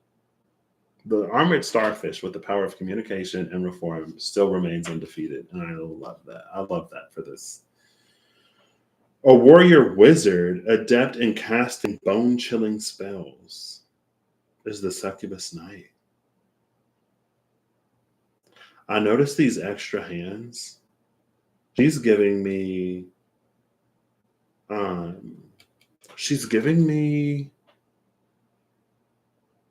Destroyer. She's giving me the Destroyer and the Revelations SKT because she has so many hands. Now, I'm going to say that while this Succubus Knight is perceived as dark, I'm going to say this is the armored starfish when they have integrated their own dark gray. This is the armored starfish that sees. This is the person who has healed and integrated their shadow and their ego and stuff like that. It doesn't work against them anymore. And it will protect them from other shadows, and it will defend them against other egos. And she is now she has the highest attack on the table. And her defense, her attack and defense is actually even higher than the dark fire dragon.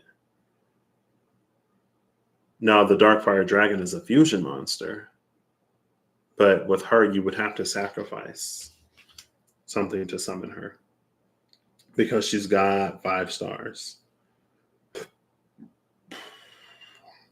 Meaning she's not a card that you can just play.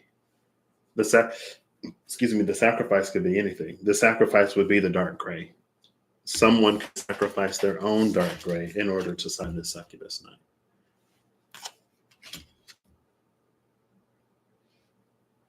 And I feel like this is the boost to attack that the armored starfish gets. Because I feel like we've seen how the armor of the armored starfish works when that's empowered with the power of reform and conversation, but we haven't seen the same attacking, motivating, like going to get. But I guess this is both too. And this succubus knight would be like the one who entices themselves. Like this could be the person who, in a balanced way, would go like, don't I want more for me? Don't I want differently for me? Don't I believe that I should be treated in a way that is better than the worst that I've been through? Don't I believe I deserve better? And if I believe that, then should I not put some action and some effort behind it? Shouldn't I treat myself better? Shouldn't I go after the things that I want if I really truly believe that I deserve them? It's like that type of energy. And again, it feels like the Taihoni and the Hitotsume giant only strengthen and bolster the armored starfish. But it strengthens and bolsters the core. The armor outside, it falls away. The armor is pulverized. The armor doesn't stand. But the core, but maybe that's why it's like, if the core can make it through, then the whole body can make it through.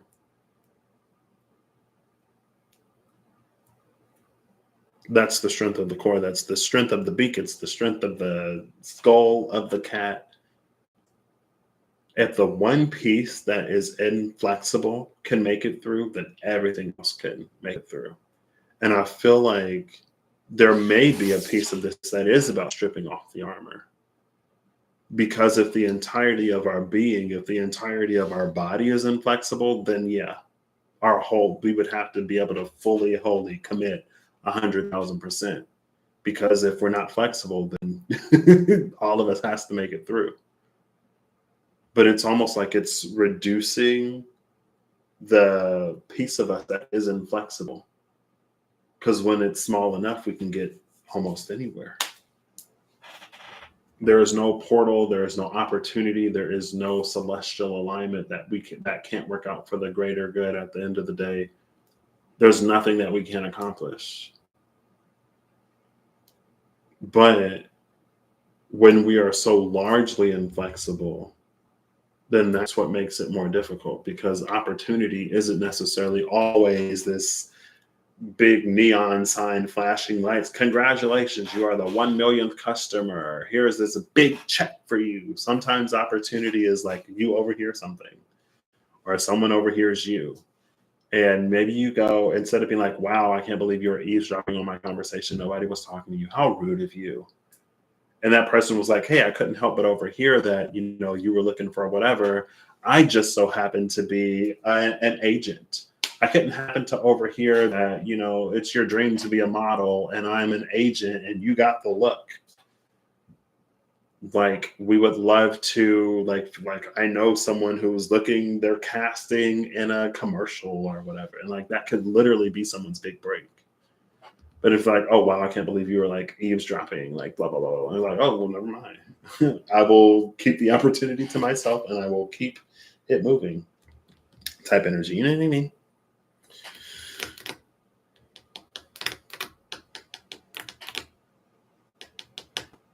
The succubus knight is who we become. And it's like it's a refined humanity. We don't necessarily have to become perfect beings. We just become ourselves at a level that is more, not even at a level that is not only more authentic to us, but at a level that is more capable, that is more confident, that holds more presence, that is able to withstand and to not be as easily misguided, misdirected, disencouraged, where we don't step away.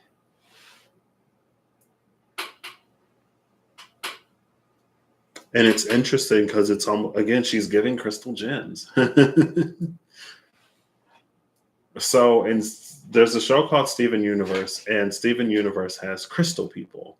And the crystal people, they're kind of sort of like hard light projections from the crystal. So the entirety of the being of the crystal gem is in the crystal, but they can project their being out into the world as whatever form they take. And if you damage the form, then like, yeah. But as long as the crystal is intact and not cracked, they will regenerate, they will come back. So it's like, it's working on strengthening the crystal. Well, first you like condense down into the crystal. And then after you've condensed down into the crystal, after you've gone through that spiritual sensory deprivation tank, then you expand your form. That becomes like, this is the expanded form of that crystal. This is the expanded form of the armored starfish. Now, the expanded form of the armored starfish is powerful enough to take down any creature on the table, even the dark flame dragon. Don't even need, not that. It's more powerful than the dark flame dragon, but it has less defense than the Tyhoni and the armored starfish. So there is some element of vulnerability here because it has 100 less defense. What it loses, it gets almost twice as much attack power. But if the succubus knight is defeated, then the armored starfish remains. Like the core is still intact, even if the form is whatever. So the form can handle whatever until it breaks, but then there has to be something within the spirit, something within the soul, something within the self that is greater than external circumstance and the acquiring of physical earthly possessions. Physical earthly projections and physical earthly possessions. Now, the last card in this booster pack is the red medicine, which is another spell card. There are no traps. There were not a single trap in this entire booster pack, which is interesting because the dark gray almost seems like a trap. But the dark gray, again, there's something within us that would make us susceptible to dark gray, something that we can apparently hone, or something that at the very least doesn't work against us and it doesn't work against others. That's the point where it's like you realize that you can get everything that is yours and it doesn't have to come at the price of someone else not getting what is theirs. Competition need not exist. The red medicine is a spell. Increase your life points by 500 points. You get 500 life points. It's a thing of vitality. And I love that, again, it's in this same, there's so much in like this dark, whatever sort of like background. Oop, I left this card on the table. Not only is there strength, but there's also vitality. And it increases your life points to find that this is literally the medicine of coyote. Oh my gosh. With the red moon, it's red medicine. Life will be restored, but there are things that must be learned.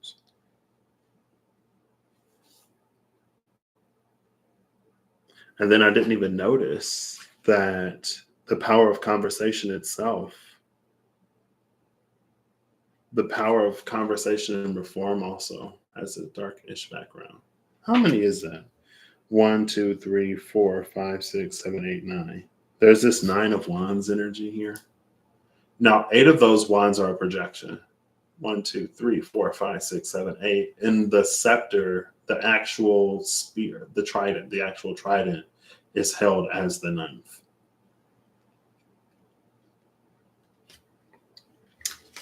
Cool. Well, there we go. Interesting. I feel like this was longer than all the other ones, and it had 3 less cards, but that's fine. Still, again, ultimately positive. Still, ultimately. So it's like not only is it attracting and manifesting positive opportunity, it's also like creating them or co-creating them.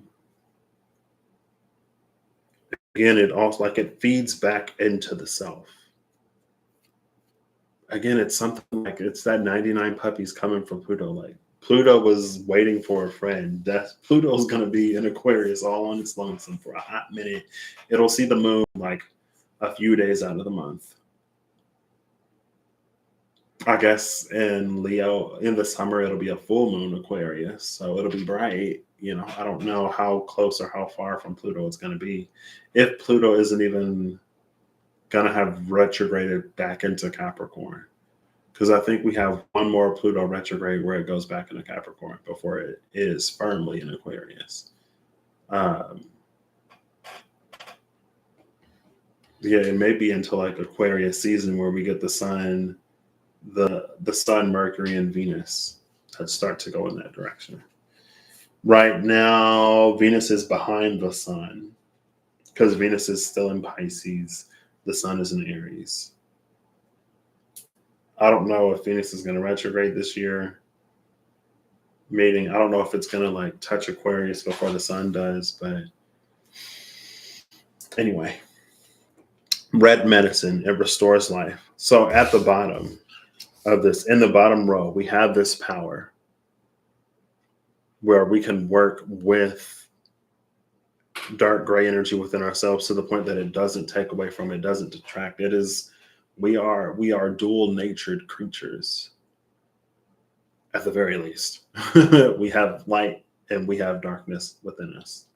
And then we play the spectrum. We're all capable of good and we're all capable of not so great things to ourselves and to others. But this is when our not great nature doesn't detract from our good nature in any way that is detrimental. So maybe our not great nature becomes the enforcer, the establisher and enforcer of boundaries. Maybe our not great nature becomes our drive and our motivation and our passion, the things that we desire. I believe it's not for us to be without desire. So last but not least, to close this, I am going to pull before and after the destroyer. So yeah, and then we also found life. And then life is also restored. The restoration of life and the empowerment of this. A warrior wizard adept in casting bone-chilling spells. Bone-chilling just gives me an energy of like depth. It's not superficial. It's so subdermal. It's so subdermal it reaches the bone, cutting to the heart of the matter. But again, I guess I'm not surprised if this is a healed, integrated dark gray energy because dark gray is so unseen. Because dark gray can be so hard to see sometimes, I wouldn't be surprised if this wizard warrior is able to cut to the heart of matters and is able to speak to the heart of matters at the same time.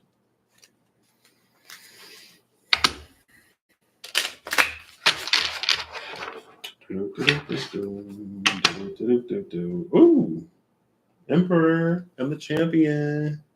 I just saw the Convalescent, the Four of Swords, Column World, the invitation to Column World, and then there's the prophecy. At the Three of Wands is the prophecy. That's the fulfillment of that prophecy. There will be a new person sitting on the throne. There you go. On the throne. Cool. Love it. And then there is the fruit, the single born fruit of the tree of knowledge right there.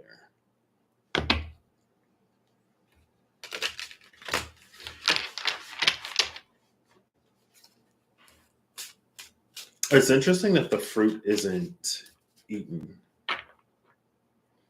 So, because in contextually, the thing about the tree of knowledge of good and evil, or the thing about the tree of knowledge is that it's like it's one thing to have a knowing and it's one thing to have knowledge, but it is a completely different thing to be a vessel for that knowledge and to not be overcome by the knowledge. Basically, to have the capacity to understand it. It's one thing to know, it's another thing to have a capacity to understand.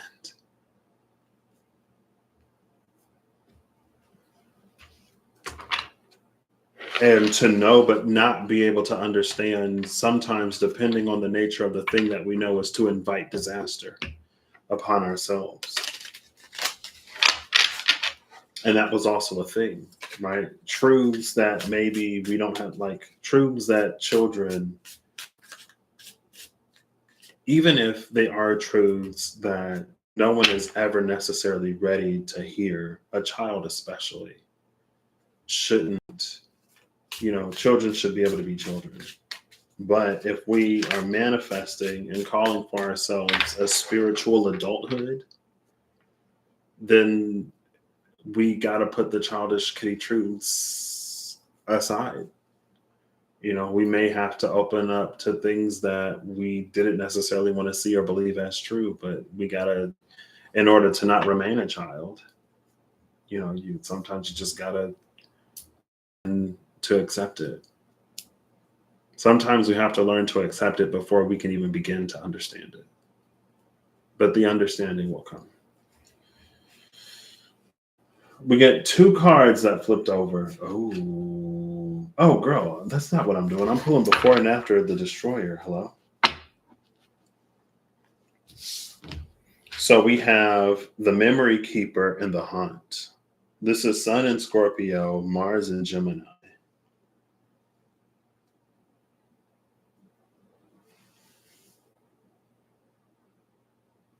Is that Hecate?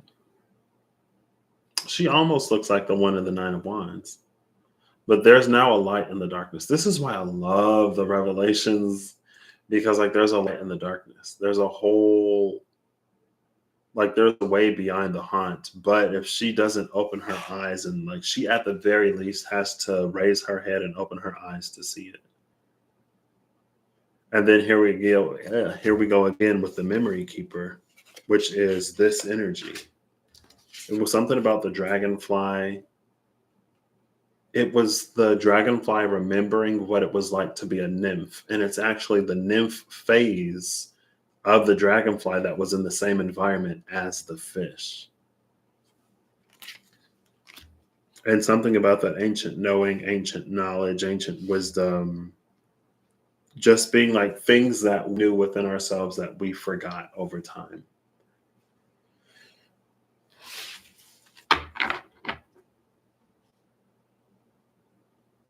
This is a remembering. This is very this is Mufasa in the clouds saying, Simba, remember who you are. I know that you're still dealing with the trauma of losing me to that herd of antelope, gazelles, wildebeests. They were wildebeests, to the herd of wildebeests. But girl, Pride Rock Pride Rock needs you, because your uncle is up to no good. Your uncle is up to no good, and he's in control, girl. So you need to remember who you are and go back. But this is literally that remember who you are type energy. And the remembering is what gets us through the haunt in whatever way. Bottom of the deck, we got the tension, the corruptor, and the discerning one. Two of Pentacles, Seven of Cups, Two of Wands. Interesting.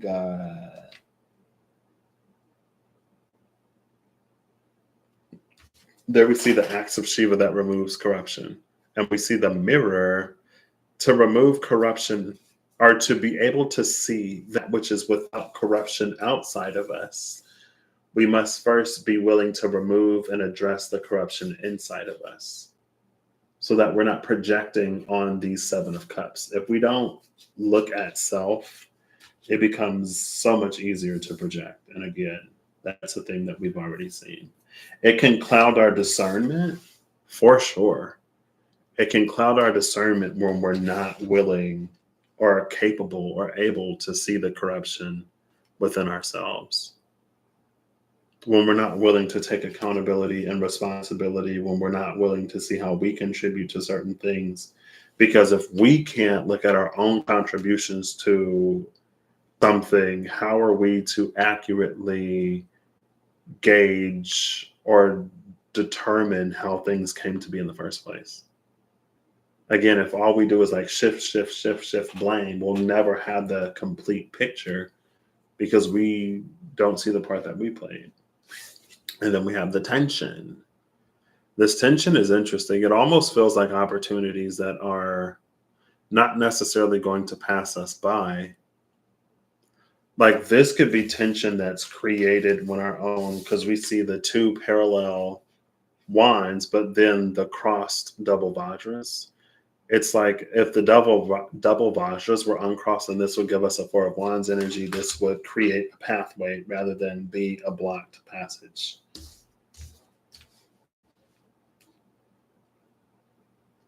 But this tension, if we can't see the corruption within, if we can't see our own shadow and ego and the way that our ego contributes to the whatever, then I guess it's to at the very least invite situation upon situation upon situation where our ego will cause us to lose out, and we will project on this person is the reason why this ain't happening, or that's the reason why I'm not getting anywhere. And it's like, sometimes it is the self. And when we can see it as the self, that's when we can truly get somewhere. That's where where we can truly develop this discernment. That's where that truly happens. Mars and Aries. We just saw Sun in Scorpio. Mars and Gemini. That's what it was. We got Venus in Scorpio and Jupiter in Capricorn. I love Jupiter in Capricorn for the tension because that's doing that hard work. That self-reflective work, the work that ain't necessarily easy work, but the work that is always worth doing work. We are looking for, who am I looking for? The Destroyer.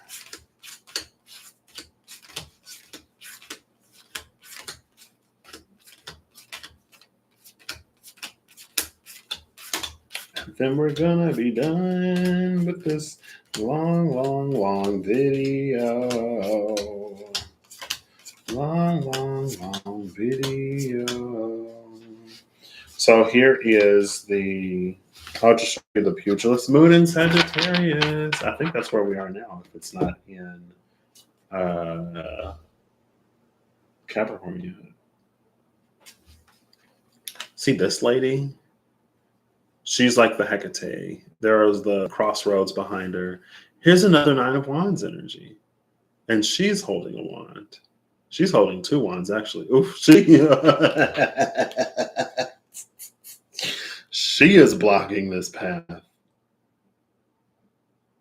When I was an RA, if ever there was something that was going, like if there was an alcohol bust in the room or whatever, and we had to write the incident report, so we had to get everyone's ID so we can write them down so we could document it.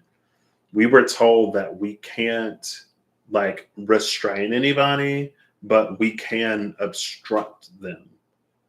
So they were like, in order to make sure no one leaves, you can block the doorway, but you can't touch anybody. And like if they get past you, you have to let them past you. Well, like you can maintain your position in the doorway. Like it's not like they like, can I get past you? And you go, yeah. Like you can continue to obstruct them, but you can't like keep them. Like they try to get around. Anyway, she's obstructing this pathway. Like can't even get to the crossroads. The crossroads are behind her. It's like it's a choice or a decision that we're not even yet capable of making. So we're not even taken to the point of really making that choice or decision. And we have the double Vajras and the Two of Wands that like blocks the path. This like before we can even hit the water, it blocks that path. And I was like, oh, she's actually like not even allowing us to get to those crossroads. Now, if we force ourselves, because I'm talking about the RA story, if we try to force ourselves past her to get to that crossroads anyway, then maybe she'll let us. At that point, it's free will. Like this was something that the divine knew that we weren't ready for. That's why it didn't naturally come up along our path and journey. But if we force ourselves into certain spaces and positions before our time, if we force the hand before it's ready, if you take the cake out of the oven and you start to eat it before it's fully baked and the salmonella ain't cooked out of the eggs, don't be surprised if you get sick. Type of energy. Because the time didn't go off yet. But again, like that's the thing about the access to so much knowledge and information that like the maturity doesn't. I feel like I had that conversation with my number one fan recently too. Because she was like, well, how can somebody like get that knowledge if like they're not ready for it? I was like, because it's the internet, because it's available, because you can search for it. Now, instead of when the student is ready, the master appears, the student can go and get on Wikipedia, Google, whatever, anybody. There is no, and it's not that there necessarily has to be or should be some kind of gatekeeper, but it's like, there's no, again, it's like guns. Like, can you like get a license to carry? Do some places do background checks? Sure, maybe, but you know how many guns are in circulation in America that non-licensed, like you can just go and get them. And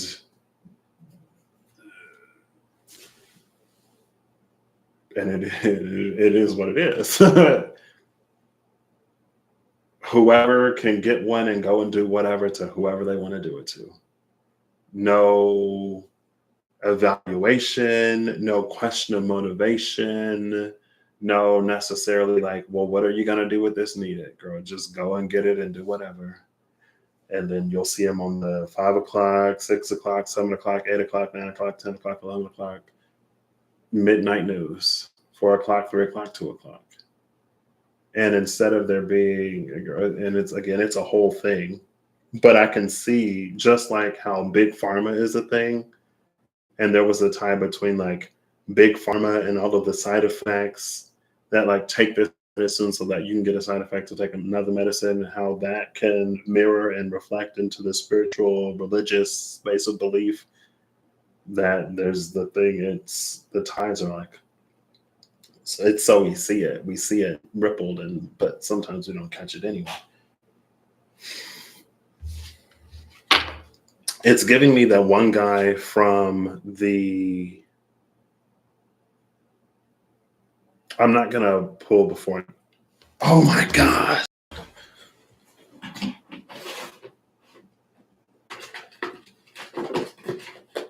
Where's my Mausoleum Oracle of Souls?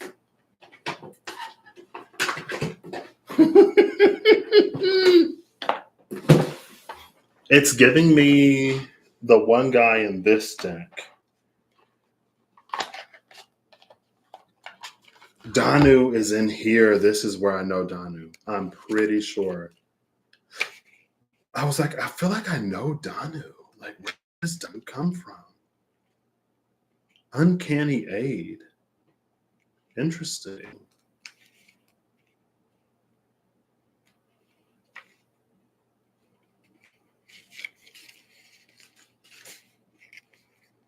Danu, mother of creation. Danu is the mother goddess of creation in Anwin, and all of the fair folk are descended from her. She supports all creative pursuits and typifies the benevolent mother principle of fertility, wisdom, creativity, and abundance. However, that which creates a thing also protects it fiercely. Danu teaches us of the double edged sword of creation and civilization. The benevolent mother that nurtures and guides with gentle wisdom on the one hand, on the other, the ferocious beastdom that will destroy all who threaten those she calls her children. Domains, motherhood, ferocity, and creation. I was like, I know I've seen this. Like, Danu. I was like, yeah. And then I Google it. I'm like, a hypothesized mythical figure? I don't think so. But it wasn't until I thought of this other person, I was like, oh, that's where I know Danu from the Mausolea Oracle of Souls.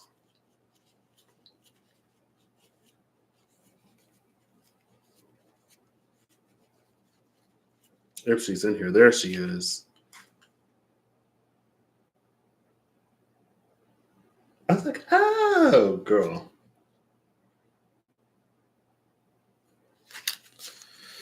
Okay.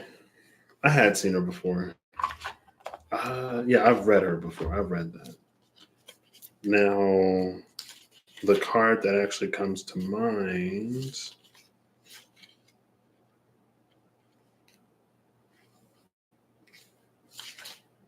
Lady of Masks. I've never seen her.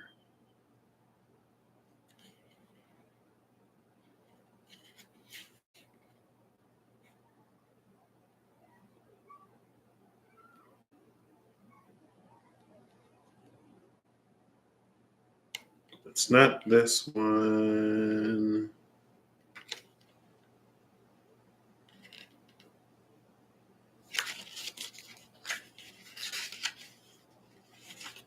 It's not in this domain.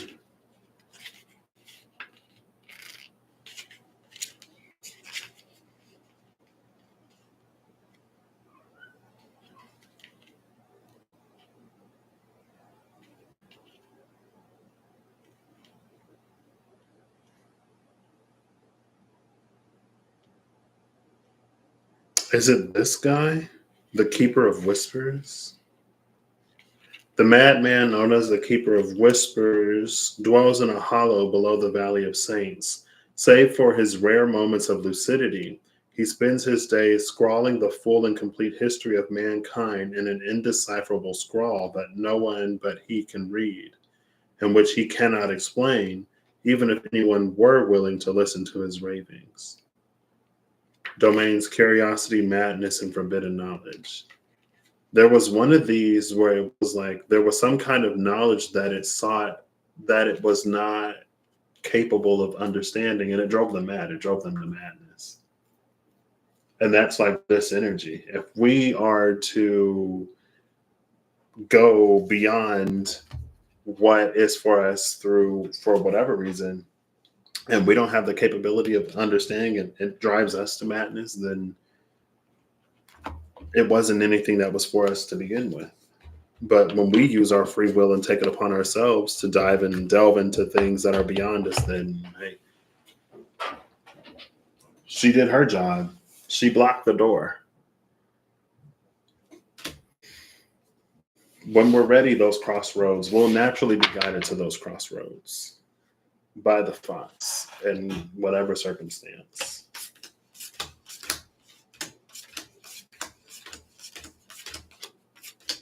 Still looking for the destroyer, by the way.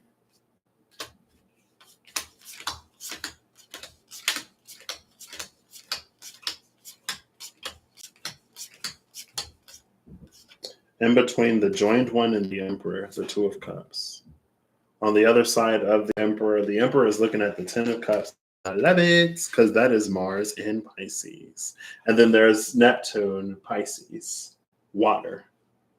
Mars in Pisces, Pisces, Neptune, water, and the emperor, Mars. So is something going to happen when Mars conjuncts Neptune? Girl, I don't know. When is that going to be? I don't know. And then the High Priestess is behind that, and the Ace of Cups is behind that. These are the top, 5 cards in the deck?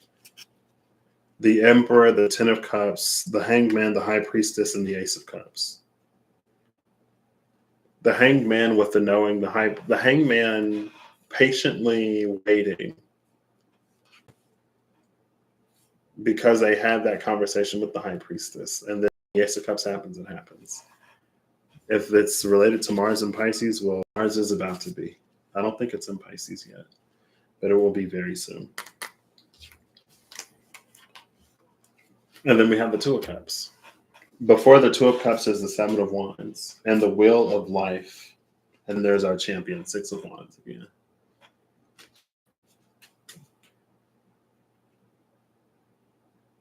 The Seven of Wands is interesting because it carries a very similar energy to this Two of Wands, where you get the figure in the back. Sort of like looking, watching, observing. That is giving me... What's that word? What's a word that's like a sponsor?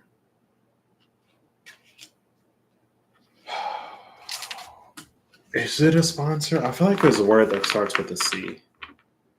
Like, let's say that there's a really elite school of magic or etiquette, or there's a place that all nobles go to. For those of noble blood, like they just go to the school kind of because their sponsor is like their family, is their last name. But for those who attend the school that aren't of noble blood, they have sponsors that back them. And it's whatever that sponsor is. I feel like it's a word it's not a chaperone. It's whatever that sponsor is. Like, these are the sponsors of those people. Like Archangel Michael and the story of the Archangel Commander would be the sponsor of the person where Michael's like you use your sword, and then it's like, good job. You have successfully done whatever. Now I will train you in the art of like really wielding it. Like, that's Michael being someone's sponsor for them to seek that institution to formally go through that higher knowing. That's when that Nine of Wands, where she wouldn't be blocking the path because we would have gotten there naturally. This is like where she comes. Again, that's why I picked her, because she's giving the same energy to me. But here she is seeking out the person to have them go beyond, to go behind the door. And when we try to brute force our way through, it's like even in Valhalla, in God of War Ragnarok, Valhalla, the first time you go into Valhalla, you break into Valhalla. When you break into Valhalla, there's a penalty that you're subjected to. But if you formally enter Valhalla, you're not subjected to that same penalty because you're formally there. Basically, you have the capacity to understand the things that you're hearing.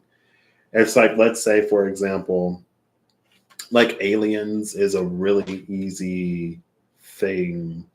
So like, let's say that aliens are like real, right? And you, like, someone discloses that information to you and they're like, here is like, now we're going to go meet a real life alien and you're going to be a part of the conversations that we're having, like intergalactically or whatever. Like, to be in a position to have the capacity to like realize that, recognize that, and then go have the conversations and be a part of the conversations face to face is very different than someone who may not necessarily be able to hear that information, right? To them, it may shatter their psyche, and then they won't be capable of anything coherent, for one, or They won't be able to have that conversation as is, and not like every alien invasion movie that they've ever seen is playing in their head, and now they're ready to go in guns blazing, you know. And it goes back to like apple pie. Let's go take it just back to apple pie. When we're not ready to realize that our fave dessert apple pie is actually made out of the apples that we claim to hate.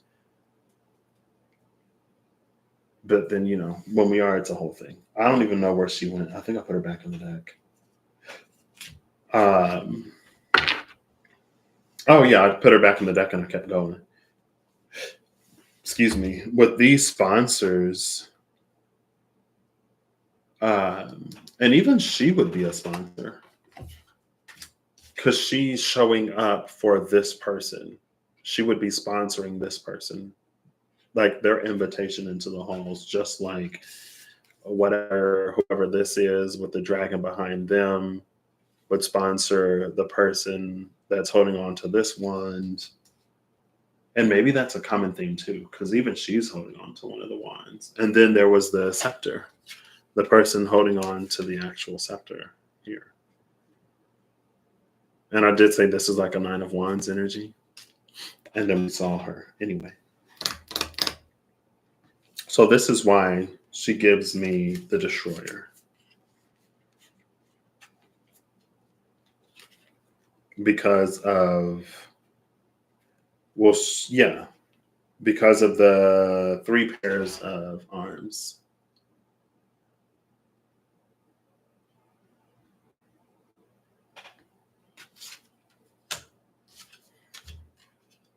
In between the Emperor and the joined one.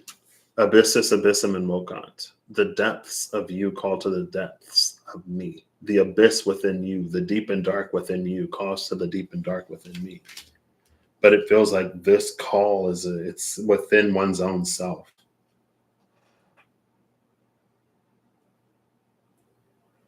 And again, it's giving me the energy of that hanged man. It might have been in the runic tarot. The one who was like reaching down to touch, and then at the same time, something was surfacing to touch. And when they were going to touch, there was something about pulling these two seemingly repulsive forces, putting them together creates this like field that like repels like all this other stuff. So this is the like attract like of magnetism. When the positive attracts the positive and the negative attracts the negative. And when they meet, when they overcome those repulsive forces that keep them together, and also when they don't fall into the opposites attract of like, well, it's easy to seek this out and it's easy to seek that out. Like, let's do the hard work, whatever. That's when this can really shine. Because I feel like one way of overcoming the ego is to be in a space of non-desire. To desire nothing is to be free from the shackles of the ego. But to be in a space of non-desire is almost like this. It's good for us in isolation, but it doesn't necessarily help us move throughout the world in a way that is hands-on impactful. That's an energy that moves throughout the world in a very detached and a very distant, from a very detached and distant like perspective and point of view. But to align with one's ego so that one's ego doesn't detract or take away from all of the other stuff, that's to be in the position of the succubus knight. That's to be this vessel that is capable of withholding a gift from the divine. And again, that's this energy. It's like when the void within someone calls to the spark of the divine that they hold. And when the spark of the divine is in that void space, that's like this emperor energy. That's again, and then you see the open book. That's when they're reading that. That's when they get that knowledge and that information, and they have this grasp and understanding of life. where like they have the capacity to um, they have the capacity to process that kind of information. That's someone who can eat of the tree of the knowledge of good and evil and not be rejected from Eden because, like, oh, well, now I'm naked and now I'm this and now I'm that and now I'm feeling all kinds of ways about myself to the point where I can't even enjoy the pleasures of the paradise of Eden. It's almost like Adam had already casted himself out of Eden before he was cast out of Eden after he ate the fruit, because it wasn't for him to eat of it. Adam was told, this is not for you to eat of, and he ate of it anyway. He had already cast himself out. That's why he was hiding.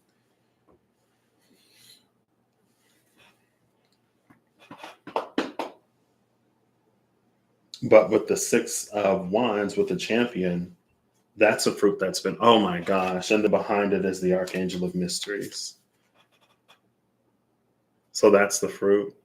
There's the Archangel of Mysteries holding the fruit, presenting it, offering it to one who has attained, who has achieved. There is some mark of achievement here. We see it on the wreath on that wand that leans against her throne. Cool.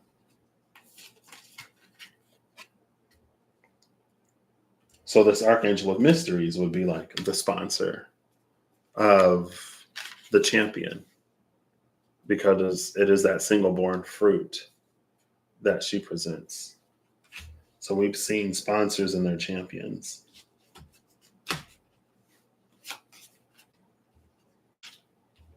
And it's like the will of life. Again, it's the will of life. It's things that happen and occur naturally as we go about our lives. It's nothing that we have to force ourselves into. The depths of you call, or the depths of me call to the depths of you, or vice versa. There's the call again. The energy of the call has been coming out a lot lately. There's the way of way and light up the night. Acknowledging the call. It's like answering a call and acknowledging that you're ready to communicate. That was the way. The power of communication. The power of kaishin. The power of the other word. I already forgot what it was. Which means it's time for me to go. It's time for me to end this. Cool. So yeah, overall, like very positive, very lovely, very gorgeous. Love it.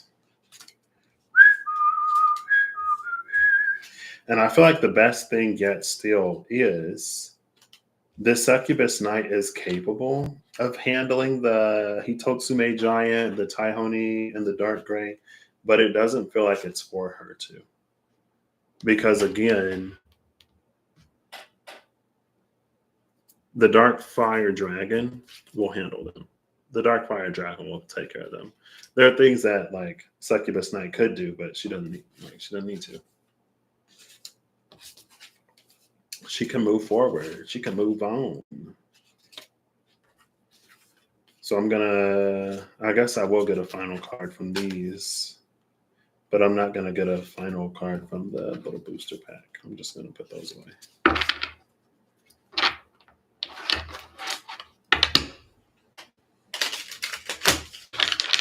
It's interesting. And it's almost like this is the same energy that's been around in the past few readings, where it's like karma is coming, but this is a different experience. Like same collective energy, different collective experience. Because this is a karmic justice side of the karma that's coming out because of what one has done and acknowledged within themselves. It's because of what they've acknowledged within themselves that they can see what they see, navigate in the way that they navigate, and to let be whatever it is that they're letting be. And this is the 25th anniversary. 25th anniversary, just again implying the amount of time, energy, effort, and work that's been put into this. Like, this ain't necessarily overnight, but it is work well done. It has survived 25 years and it is still going. And it's still capable of putting out something new. Synchro summon, fusion summon. I think when you synchro summon monsters, it's like monsters of the same level.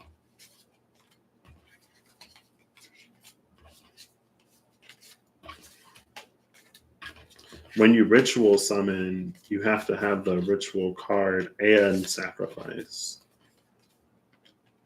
So, like, back when I was in Yu-Gi-Oh, like, that was one of the special summoning. There was like a black soldier.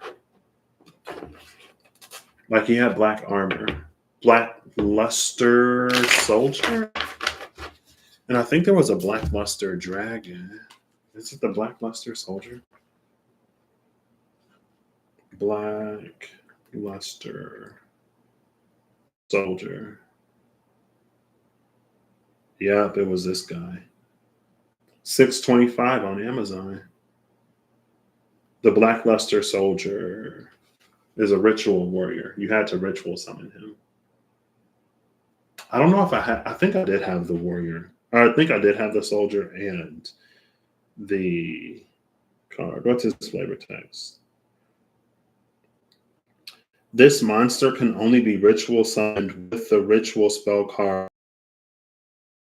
3,000 attack, 2,500 defense. So, yeah. We saw the M Warrior too, but the Black Luster Soldier, or the Black Soldier, yeah. But you have to have the whatever. And I feel like that's one of the ways that the comparison game can play. That's one of the ways that the comparison game can invite the impatience to the table. To have, it's just like own pace, own time. The beaver. I saw, so the nature shorts that I watched, the animated ones that are hilarious and I love, they said that beavers build dams because they hate the sound of running water. And so they stop it. I was like, wow, I thought they built them because they wanted a home. But that's interesting. That's so interesting. Beavers hate the sound of running water, so they built dams. But there was on the Hermit's journey, I forgot about this. I've talked about the Hermit's 2-phase journey, but it's kind of sort of like the Hermit's 7-phase journey.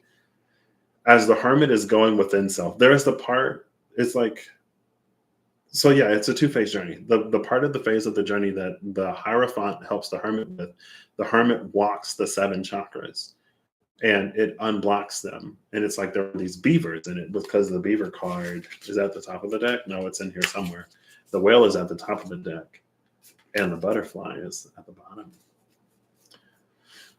It's like there were beavers that blocked those energy pools. And if we displace the beavers, they just come back. And it was in terms of like energy work and how it's like, you go and I don't know how I assume people would go and get energy work done, like Reiki, energy healing, whatever. But then they're like repeat customers. And it's because whatever is cleaned up and cleared out in the energy healing, it comes back. When we displace the beavers, rather than finding them a new home, you find the beavers a new home, they're not going to come back and block the path in between your root and sacral or your sacral and your heart or whatever in the web of chakras. And then when you go either beneath using the standard 7, because I know that there's the Earth Star and the Soul Star and all of these other chakras. When you complete the chakras within the human body and human auric system, let's just stick to the base 7. Because that's a little, I'm like, maybe. There's one of those, it's like in the metaphor in the story, you go from crown to root. And then when you're at the root or crown, it doesn't matter. You notice that there's a brook. There's a thin stream of barely running water, and the hermit follows it and finds this another like wellspring. That's the wellspring. That's the Ace of Cups for me, and the well-known tarot. But I guess it could be the Ace of Cups of the Holy Grail.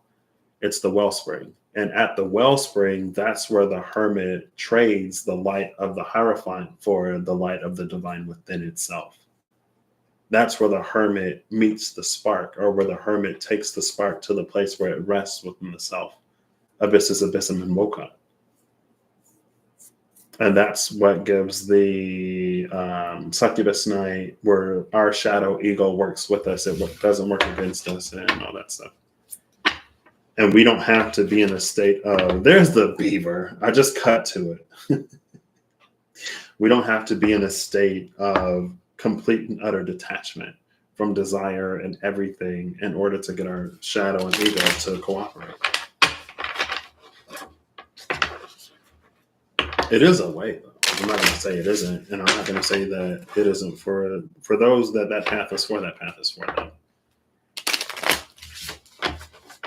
Obviously, now I'm seeing all the water. Now I'm seeing the swan at the point. But yeah, it's interesting that the beaver hates the sound of running water, because that would be a beaver that hates the sound of empowering people, of a smoothly functioning chakra system.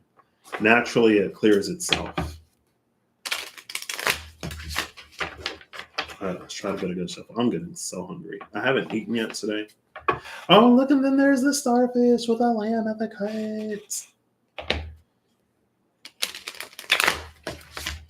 I'm trying to get that shuffle.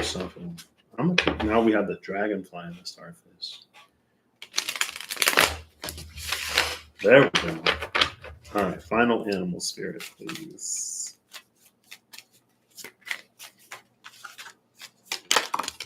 Ooh.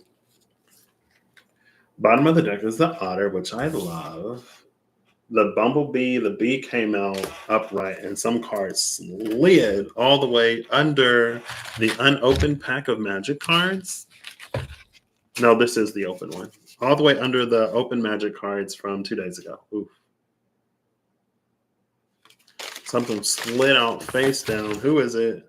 The dolphin. The dolphin, the bee, and the otter. Just gorgeous, lovely energy. Just take that in. It's funny that it's the bee, because it's getting warmer and the bees are going to come back. There's like huge carpenter bees. Like when I first moved in. Well, when I was touring the place, there were these huge carpenter bees. And I was like, oof, goodness. But where there are bees, there is honey.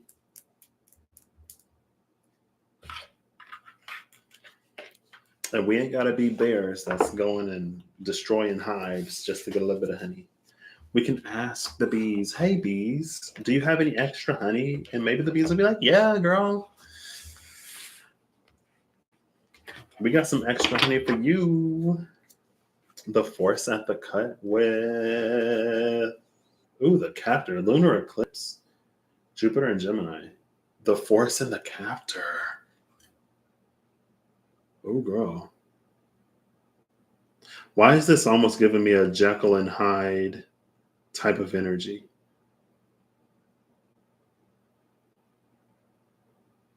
On one hand, it's giving me a little bit of Jekyll and Hyde. Like when the sun sets, she becomes Fiona. She's Fiona.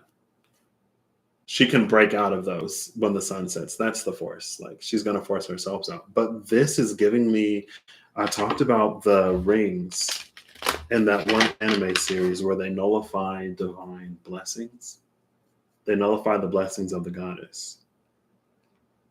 And that, for some reason, it's given me like something about this captor is vulnerable under the lunar eclipse. And that's when she was captured.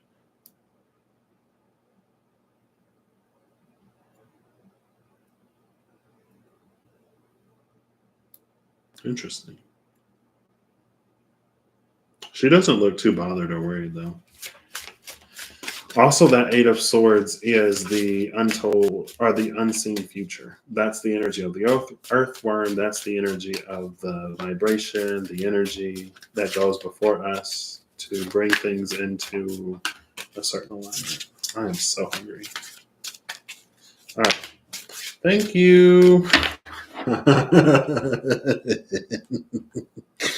Guess what card? Guess what card? Guess what card is the final card? Two cards hit the table. Guess the two cards that hit the table. If one of your guesses was the destroyer, then you're right. It came right back out. Sun in Gemini, and we just had Jupiter in Gemini. If your other guess, this is a full moon. The lunar eclipse is a full moon. Sun in Gemini, moon in Sagittarius. Ten of Swords, Knight of Wands. The pugilist and the destroyer.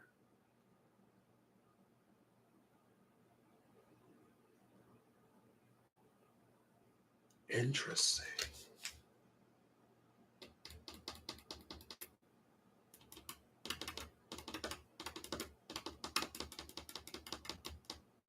There's something about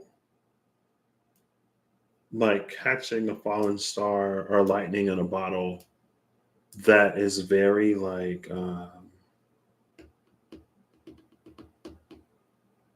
it's like it's giving me, it's like when you catch something fast and it just like causes chaos. Not the star, but it's like lightning in a bottle. I feel like it's a thing. It's giving me like a golden snitch from Harry Potter, but it's like if it's in someone's house and it's just like destroying everything.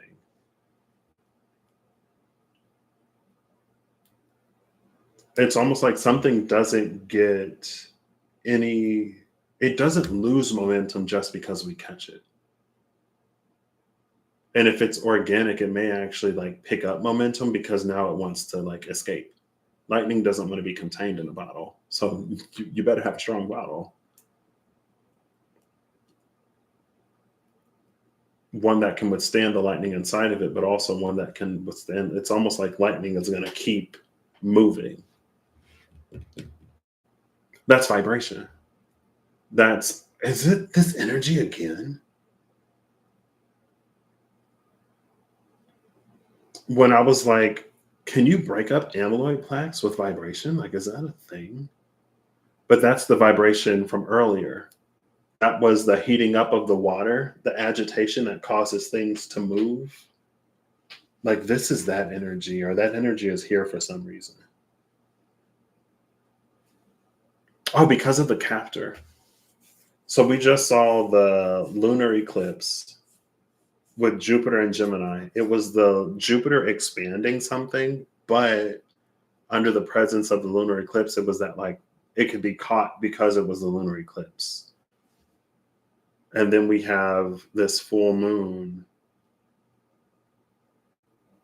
Sagittarius. Now, we actually did have a lunar eclipse that was a full moon Sagittarius in the past 5 years. Because before the South Node was in Libra, it was in Scorpio, and before Scorpio, it was Sagittarius. So maybe like 3 to 4 years ago. Maybe 4 to 5 years ago. Not 3 to 4, maybe 3 to 4 years ago.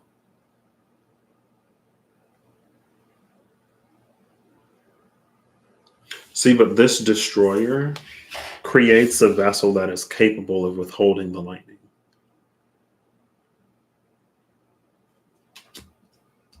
That's the point of the destroyer, to create a vessel that is capable of holding it.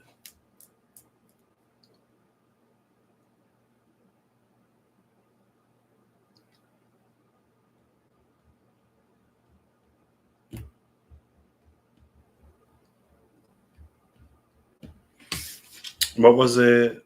Strength of the old ways or something? It's because of those ziggurats.